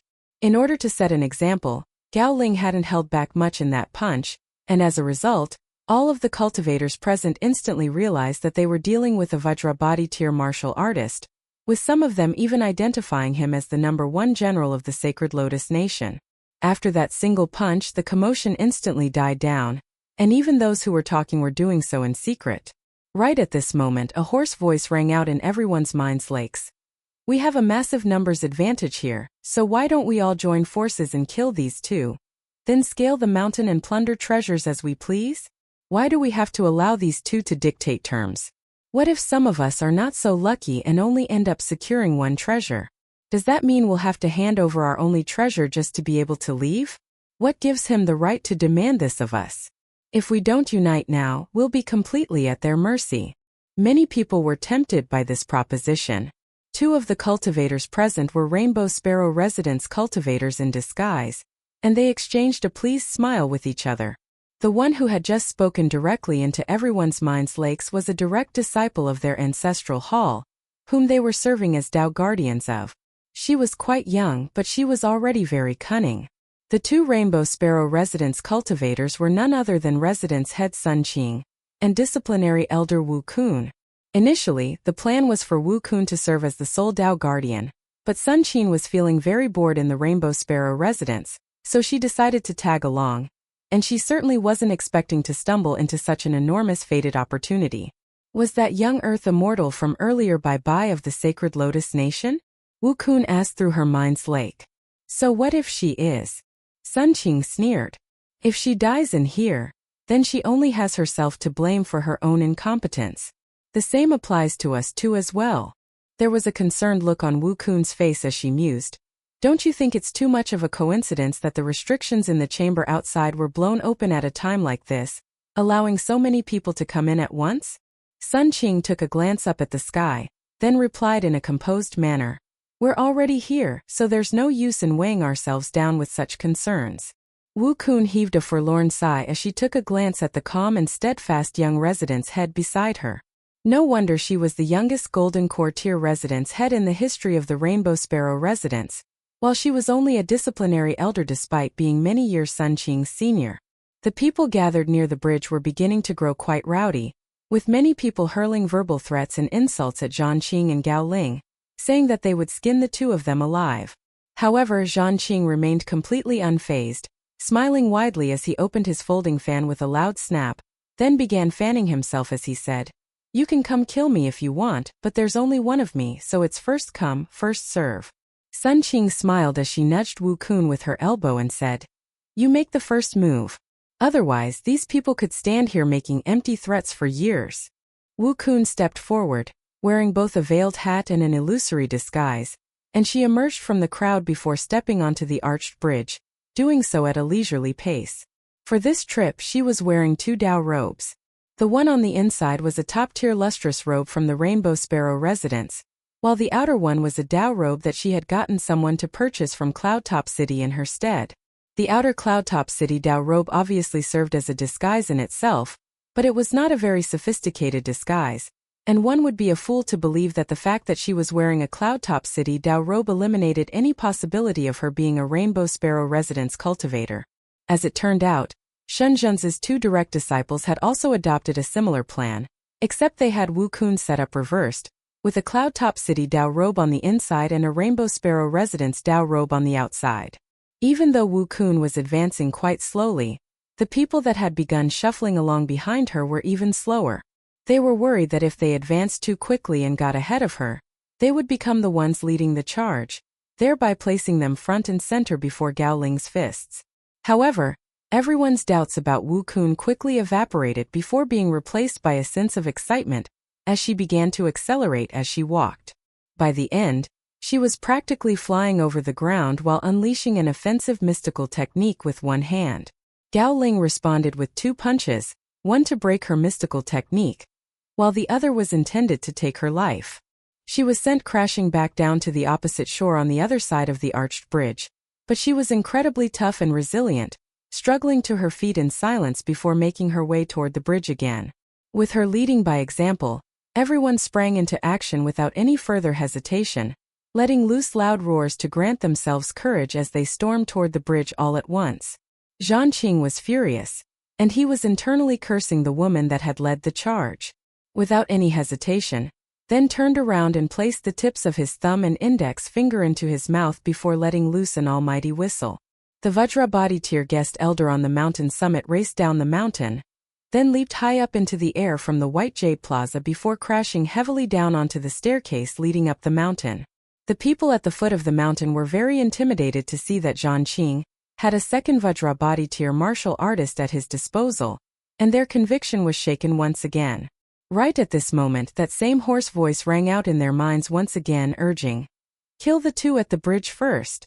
After that, it doesn't matter if another Vajrabhati tier martial artist comes.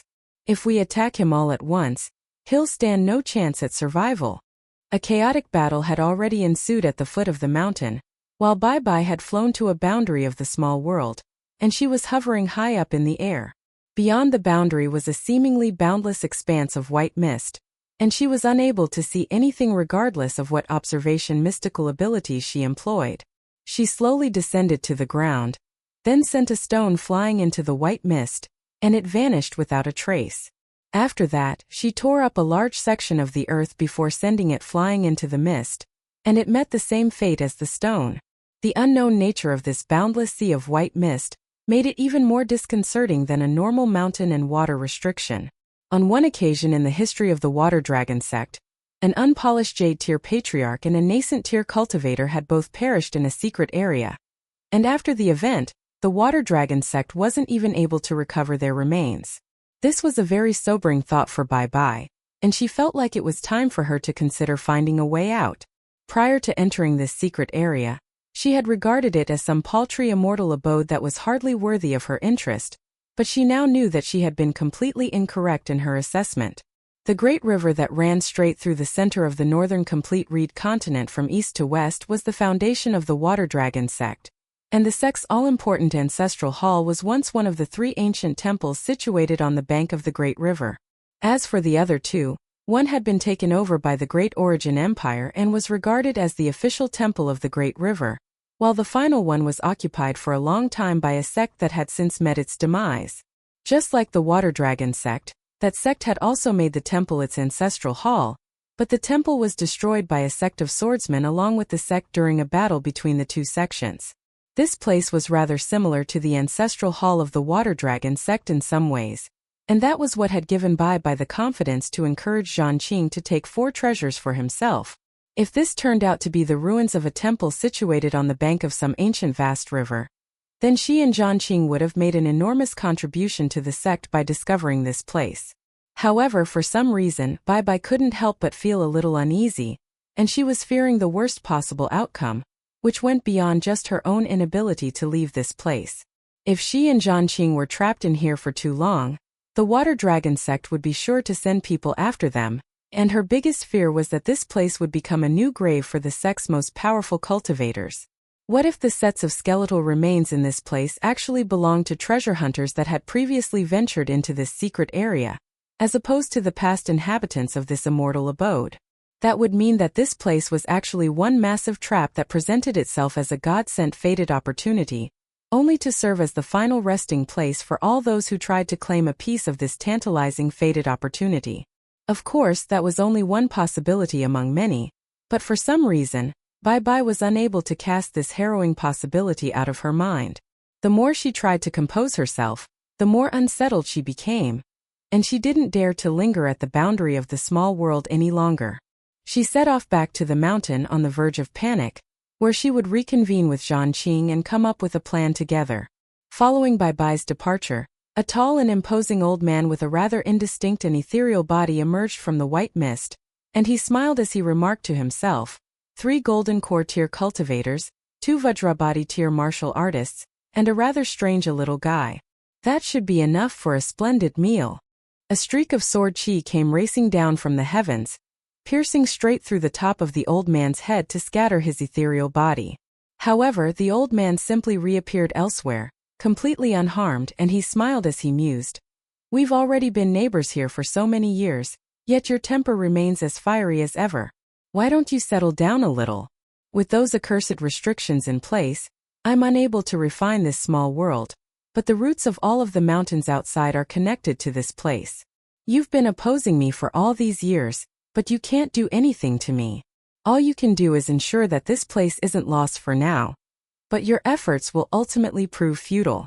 The old man's head was pierced through by the streak of sword chi once again, but just like last time, he simply reappeared elsewhere with a composed expression and continued, just like always, I'll leave one final person and allow them to die a little later than the others so that they can tell me about what's been happening in the outside world. I will also be revealing to them just how exquisite a trap it is that they've walked into. How laughable it is that they're fighting over all these treasures when none of them will even be able to leave this place alive. I suppose it's a blessing in itself to be able to claim a blessed land as their final resting place. It's just a pity that the temple on the mountain had to be destroyed. That boy with the sword on his back has quite a keen eye, but unfortunately, he's not going to be able to leave this place either. After all is said and done, I have to reassemble everything again. How many times have I had to do this? What a pain in the backside. Once again, the old man's body was torn to shreds by the relentless streak of sword chi, and after reforming again, he slowly stepped back into the white mist, patting his own belly in a gleeful manner as he chuckled. The majestic world is truly an interesting place. In any other world, everyone would have already turned on one another by now, and the events that follow are always far too boring and predictable. Even after the old man was long gone, the streak of sword chi continued to roam the area for a long time before racing back up into the heavens. Chen Ping'an instantly turned his head and cast his gaze into the distance. He was perhaps the only one in the entire immortal abode that had detected the presence of that streak of sword chi. The back of the mountain was abundant with exotic plants, but was devoid of all other living beings. Furthermore, Chen Ping'an had noticed a minor detail. Back when he first entered the immortal abode, he had seen cranes flying around the mountain, but once he reached the mountain, the cranes were nowhere to be seen. Regardless of whether he was looking up from the foot of the mountain, looking down from the mountain summit, or scouring the surrounding area while following Huang Shi and Taoist Master Sun, not a single crane appeared, and that hadn't changed even now that he had arrived at the back of the mountain. If there really was some unfathomably powerful figure presiding over this place, and in the worst-case scenario this figure harbored sinister intentions toward all those who entered this immortal abode, then they were definitely a skilled master when it came to orchestrating traps and taking advantage of human nature. If a mortal were to stumble into this place, they would perhaps only take a glance at the cranes in the sky before immediately having their attention drawn to the white jade arched bridge and the mighty archway. They would see this place as an immortal paradise, and with all of the skeletal remains littered over the ground, they would naturally be lulled into thinking that this place had no owner. However, for cultivators, the more subtle observations, particularly the ones that came from a first glance, would be more impactful on their mental state and would affect them in subtle ways that even they themselves were unaware of. From there, any chi refiner, regardless of their cultivation base, would repeatedly ponder the situation that they were in. Chen Ping'an was no exception to this trap. At first glance, he had seen a lush mountain and a flock of elegant cranes, and the first thought that sprang into his mind was that this was a beautiful immortal paradise. From there, His observations told him that these were the ruins of an immortal abode, but it remained a fated opportunity, nevertheless. There were countless signs littered all over the place pointing to something potentially more sinister, but the more of these signs one saw, the more one would become numb and desensitized to them, and eventually, they would begin to ignore those warning signs. Qian Ping'an was also feeling a little lost, but the abrupt fall and rise of that streak of sword qi just now, the illusion of the immortal cranes flying around the mountain, and the inexplicable explosion of Taoist Master Sun's treasure pagoda bells all connected together to form a line that implied a terrifying possibility. This meticulous attention to detail and habitual approach of examining the two ends of a line, which presented the best and worst-case outcome of any situation, played a key role in Qian Ping'an's survival in the malicious Ghost Valley under Gao Cheng's watchful eye. Worldly affairs were extremely complicated, and knowing what to see and consider was an important skill. As these thoughts were running through Qian Ping'an's mind, he continued to explore the back of the mountain with Huang Shi and Taoist Master Sunday. At the very least, they seemed safer here than in the midst of the chaotic battle taking place on the other side of the mountain. As for whether Di Yuanfeng lived or died, Qian Ping'an could hardly care less. Di Yuanfeng wasn't his father or ancestor, so why should he care? If he were someone with kindness in his heart, then perhaps Qian Ping'an would be inclined to step in and make a deal with him to help increase his chances of survival, but as things were, he was content to leave Di Yuanfeng to fend for himself. Right at this moment they encountered a bamboo tree on the side of the path. It was there all on its own, so it was rather eye-catching. Its stalk had a similar diameter to a bowl, and its leaves were vibrant and green, so vibrant in fact, that many of the leaves had water droplets hanging from their tips, and those water droplets would threaten to fall with even the lightest breeze. One of those water droplets just so happened to fall while Qian Ping'an's trio was observing the tree, and it instantly dissipated as soon as it struck the soil. Qian Ping'an was very intrigued. The water fortune in the bamboo tree wasn't as abundant as what was in the glazed roof tiles and bricks of the Taoist temple, but the fact that the water fortune was rich enough to form water droplets indicated that the tree harbored a tremendous amount of spiritual energy. As Taoist Master Sun passed by the bamboo tree, he gently tapped his knuckles against it while listening to the sound that it produced, and he seemed to have been intrigued by what he heard. While Taoist Master Sun and Huang Shi were examining the bamboo tree, Qian Ping'an turned around so that his back was facing them, then removed his cloth pouch from his shoulder before pulling his sword nurturing gourd out of his minimization treasure. He then slung the bag back over his shoulder before smiling as he requested, "Taoist Master Sun, please shake the bamboo tree for me so I can collect some of the dew on its leaves." As a sea observation tier cultivator, Taoist Master Sun was quite knowledgeable, and he shook his head with a smile as he said, "I suggest you don't waste your time, Brother Qian. These water droplets are formed by spiritual energy, and the spiritual energy within them will dissipate if you try to store them in an ordinary vessel. Even if you pluck off a leaf with the water droplets, the spiritual energy will still dissipate as soon as the leaf is removed from the tree, so trying to store the water droplets in a wine gourd would be completely futile." As he was speaking, Taoist Master Sun removed the bag that he had fashioned out of the Tao robe from his shoulder before pulling out a small porcelain vial that was clearly no ordinary container. Huang Shi was growing disgruntled by how much time his two companions were wasting, so he aimed a kick at the bamboo tree, and water droplets instantly came falling down like rain. Taoist Master Sun was delighted as he twirled around like a dexterous dancer, collecting the falling water droplets with his porcelain vial. Qian Ping'an also followed suit, collecting all of the water droplets that Taoist Master Sun missed by using a water technique to condense the water droplets into a line that fed straight into the mouth of his sword-nurturing gourd. Huang Shi took a glance at what Qian Ping'an was doing, but didn't find any suspicious signs indicating that he could be hiding his true power. Having already brought out his sword-nurturing gourd, Qian Ping'an strapped it to his waist instead of returning it to his minimization treasure. All in all, the water droplets that he had collected was roughly equivalent in volume to half a liter of wine, but it weighed close to 10 kilograms. From there, the three of them continued onward, and Qian Ping'an took a thoughtful glance back at the bamboo tree. Could it be that just like the bamboo forest that Wei Bo had carefully nurtured on Go Table Mountain, this bamboo tree also came from Azure Divine Mountain of the Bamboo Sea Small World? According to the immortal book that Qian Ping'an had purchased from Stalactite Mountain, There were dozens of types of immortal bamboo in the majestic world, but none of them seemed to be quite as exceptional when it came to accumulating water fortune. Unfortunately, just like the stone table that served as a go-board in the pergola, this bamboo tree was also something that couldn't be taken away. Taoist Master Sun was still hopeful of reaping more spoils from the bamboo tree, so he reached out a hand and smiled as he said, "During the early years of my cultivation journey, I once read in an ancient book that tea brewed using bamboo leaves is unmatched for quenching thirst and cooling the body.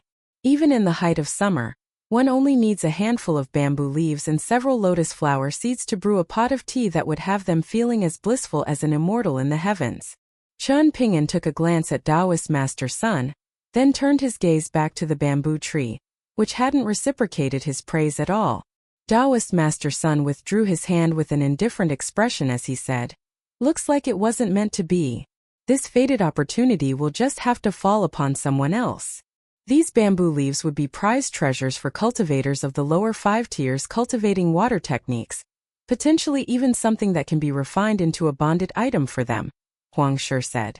"If you don't accept this blessing from the heavens, you could risk having it turn from a benevolent blessing into a spiteful curse. Are you really not going to pluck off a few handfuls of leaves? Even if you don't use it to brew tea, you can gift it to some of your juniors in the lightning god manner, and I'm sure it would be very much appreciated. Gifts that concern the foundation of one's cultivation cannot simply be given out willy-nilly," Taoist Master Sun countered in a composed manner. "I'm not the Tao mentor of those juniors, so it would be unbecoming of me to give them too precious a gift." "Your words are always so brilliant and thought-provoking, Taoist Master Sun," Chen Ping'an praised. Taoist Master Sun carefully tucked the small porcelain vial up his sleeve, then began stroking his beard with a pleased smile. At this point, Chen Ping'an was really beginning to get on Huang Shi's nerves for constantly sucking up to Taoist Master Sun as soon as he found out that the latter was a disciple of spiritual Master Jing Ming.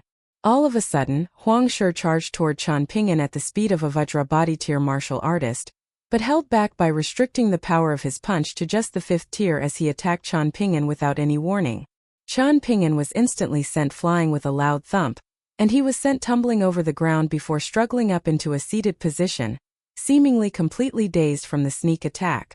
All of a sudden, he threw up a mouthful of blood, and only then did he seem to have regained his bearings. He hurriedly clambered to his feet with his hands concealed up his sleeves, clearly already holding some talismans between his fingertips, and he yelled in an enraged voice, "What the hell was that for?" Huang Shi's confidence was bolstered even further upon seeing this. Sure enough, Chen Ping'an really was completely useless. Taoist Master Sun was so startled by this unexpected turn of events that he instantly jumped back several dozen feet, and he had also plucked out one of the offensive talismans that he had just bought from Chen Ping'an. The three of them formed a triangle, and Huang Shi didn't even bother to look at Chen Ping'an as he turned to Taoist Master Sun with a smile and said, "We can never know if those around us are harboring sinister intentions, so we have to be careful, Taoist Master Sunday. At the very least, young Master Qin is a familiar ally of ours, whereas this man is a complete stranger that we met by chance. If he's just pretending to be strung along by us, then we could all fall prey to his cunning machinations. In the end, you could lose your life to him along with all of your treasures. I'm sure you wouldn't want that to happen, would you?" Meanwhile, Taoist Master Sun was communicating to Chen Ping'an through his mind's lake, asking, "What do you want, Brother Chen? Should we fight him here? Huang Shi isn't going to be a pushover, so if we decide to turn on him, then our fates will be intertwined, and we'll both have to give it everything that we've got." Compared with Huang Shi, Taoist Master Sun had more trust in Chen Ping'an. Of course, this was mostly because he regarded Chen Ping'an as someone who didn't possess the power to pose a threat to him. Then again, if Chen Ping'an had shown himself to be a conniving and opportunistic man this entire way, then Taoist Master Sun wouldn't have been willing to collaborate with him in earnest either. In spite of the question that he was posing to Chen Ping'an through his mind's lake on the surface, he was trying to play the role of mediator as he said, "I'll admit that Brother Huang went too far there, but given the unpredictable situation that we're in, it'll only benefit others if we turn on each other here, so please allow me to mediate. Brother Chen, I will ask Brother Huang to apologize to you, and let's put this matter behind us, shall we?" "No way!" Chen Ping'an exclaimed in an enraged manner. I've just taken a punch out of nowhere and sustained severe injuries. If an apology is sufficient compensation, then how about Huang Shi cops a lightning talisman from me, and we'll call it even? Huang Shi pursed his lips in disdain, then opened a corner of his cloth bag and pulled an item out from inside before tossing it to Chen Ping'an as he smiled and said, "If a verbal apology on its own isn't enough, then you can have an apology gift as well." Chen Ping'an's eyes instantly lit up at the offering, and after a brief hesitation, he reached out with one hand for the item that had been tossed toward him, namely an antiquated copper mirror. At the same time, his other hand was still concealed up his sleeve with a talisman held between his fingertips. Taoist Master Sun's expression changed drastically as he hurriedly warned through his mind's lake, "Don't fall for his trick." However, it was already too late. Huang Shi took a step forward, displaying the cultivation base of a martial artist at the pinnacle of the 6th tier, and he instantly arrived in front of Chen Ping'an before throwing a punch his way. Chen Ping'an was completely rooted to the spot with his eyes wide open and his mouth agape, seemingly paralyzed with shock and fear. Not only was he not able to catch the copper mirror that had been offered to him as an apology gift, he was going to have to withstand another punch. Thankfully, Huang Shi's fist drew to an abrupt halt, and only a burst of force swept over Chen Ping'an's face, blowing his hair back like a stiff gale. From there, Huang Shi withdrew his fist, then adjusted the heavy bag on his back before turning and walking away. After walking a few steps, he turned back with a smile and said, "You can have that mirror, Brother Chen." Taoist Master Sun could only lament his own misfortune at finding such a naive ally. It seemed that the journey ahead was going to be a difficult affair. Chen Ping'an flashed Taoist Master Sun an apologetic smile, then crouched down to pick up the copper mirror from the ground before tucking it into a relatively empty cloth bag. Even though he was doing his best to hide his lingering fear, his uncontrollably trembling hands betrayed his true feelings. Taoist Master Sun was getting very frustrated with Chen Ping'an, and he shook his head before turning to set off after Huang Shi. However, he couldn't afford to lose Chen Ping'an as an ally in this situation, so he communicated to him through his mind's lake in a meaningful and heartfelt manner, urging, "Brother Chen, remember the situation that you're in and always stay a safe distance away from Huang Shi. Ideally, always keep me between the two of you. Otherwise, if you let Huang Shi get close to you, even all of the talismans in the world won't do you any good. A qi refiner must never allow a pure martial artist to close the distance between them. How do you not know even such a simple principle?" "I understand, Taoist Master Sun, but as soon as he came at me, my mind went completely blank, and my body refused to listen to me." Chen Ping'an sighed. "I understand all the principles, but my body just couldn't move." After obtaining the copper mirror, Chen Ping'an hurriedly caught up to Taoist Master Sun, then slowed down to walk alongside him. However, he then quickly resorted to trailing along behind Taoist Master Sun, and the latter could only heave a forlorn sigh. At the very least, Chen Ping'an had learned from his mistake and was now keeping Taoist Master Sun between himself and Huang Shi, so he wasn't completely incorrigible. Walking along at the end of the group, Chen Ping'an gently wiped the blood from the corner of his lips. Chen Ping'an was quite disgruntled by the injuries that he had sustained, but the copper mirror more than sufficed as a consolation prize. The copper mirror was marked with tiny characters, with the words "Avoid battle" engraved on the front and "Eliminate calamity" inscribed on the back. It was undoubtedly a mirror designed to ward off evil spirits, and it was also an antique replica mirror. Chen Ping'an was able to determine this as through his prior observation, he had discovered the words made by the Gong clan in tiny text. These tiny words were an indication of the mirror's value, because only those who were confident in the quality of the copper artifacts they manufactured would dare to inscribe their clan's name on their products. Essentially, it was a quality guarantee of sorts. There were records pertaining to this subject in the immortal book that Chen Ping'an had purchased from Stalactite Mountain, and it was described in those records that the Sea Beast Great Pattern mirrors made by the Li Shop and the Immortal Night Roaming mirror made by the Three Nalan Mountains were the most precious antique replica mirrors. As for many of the mirrors that could only be considered to be replicas of replicas, they were often scams that were traps for anyone who purchased them, regardless of how beautiful and exquisite their outward appearance was. If someone were to mistake it as a precious treasure and sell it for a high price, then they could consider themselves very fortunate. If a less fortunate individual were to refine one such mirror into a bonded item of theirs, then that could well be a decision that they regretted for the rest of their days. Just now, Qian Pingyan was almost unable to resist the urge to have Taoist Master Sun touch the mirror before stowing it into his cloth bag, and he would have done so under the guise of asking Taoist Master Sun to appraise the mirror for him. Taoist Master Sun seemed to have the same ability as Sui Jingqing of turning everything they touched into gold. Even if Qian Pingyan were to discount the bamboo-woven cages that were very likely to be Dragon King baskets, those treasure pagoda bells that had previously been in Taoist Master Sun's possession had clearly been prized treasures in themselves.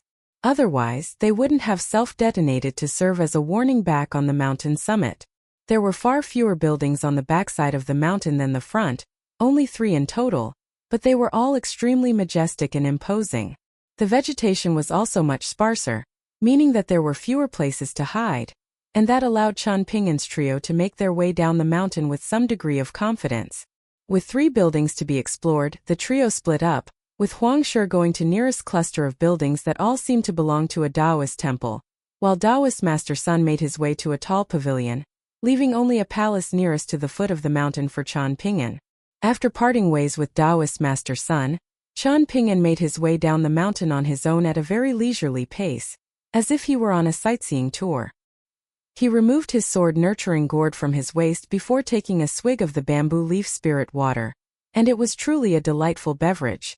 The only problem was that it was a little lacking in flavor compared with wine. However, as soon as he thought of how abundant this water was with spiritual energy, and how much more precious it was than even the most prized immortal wines, the spirit water instantly became much more flavorful. Essentially, with each sip that he took, he was gulping down large handfuls of immortal coins, so how could it not be delectable? He turned back to discover that Huang Shi and Taoist Master Sun were already nowhere to be seen, and only then did he strap his sword-nurturing gourd back to his waist before leaning forward and putting on a sudden burst of acceleration. In the blink of an eye, he leaped over a tall wall before drifting down onto the ground as light as a feather. It was as if he were one with heaven and earth and capable of moving without making the slightest sound or disturbance.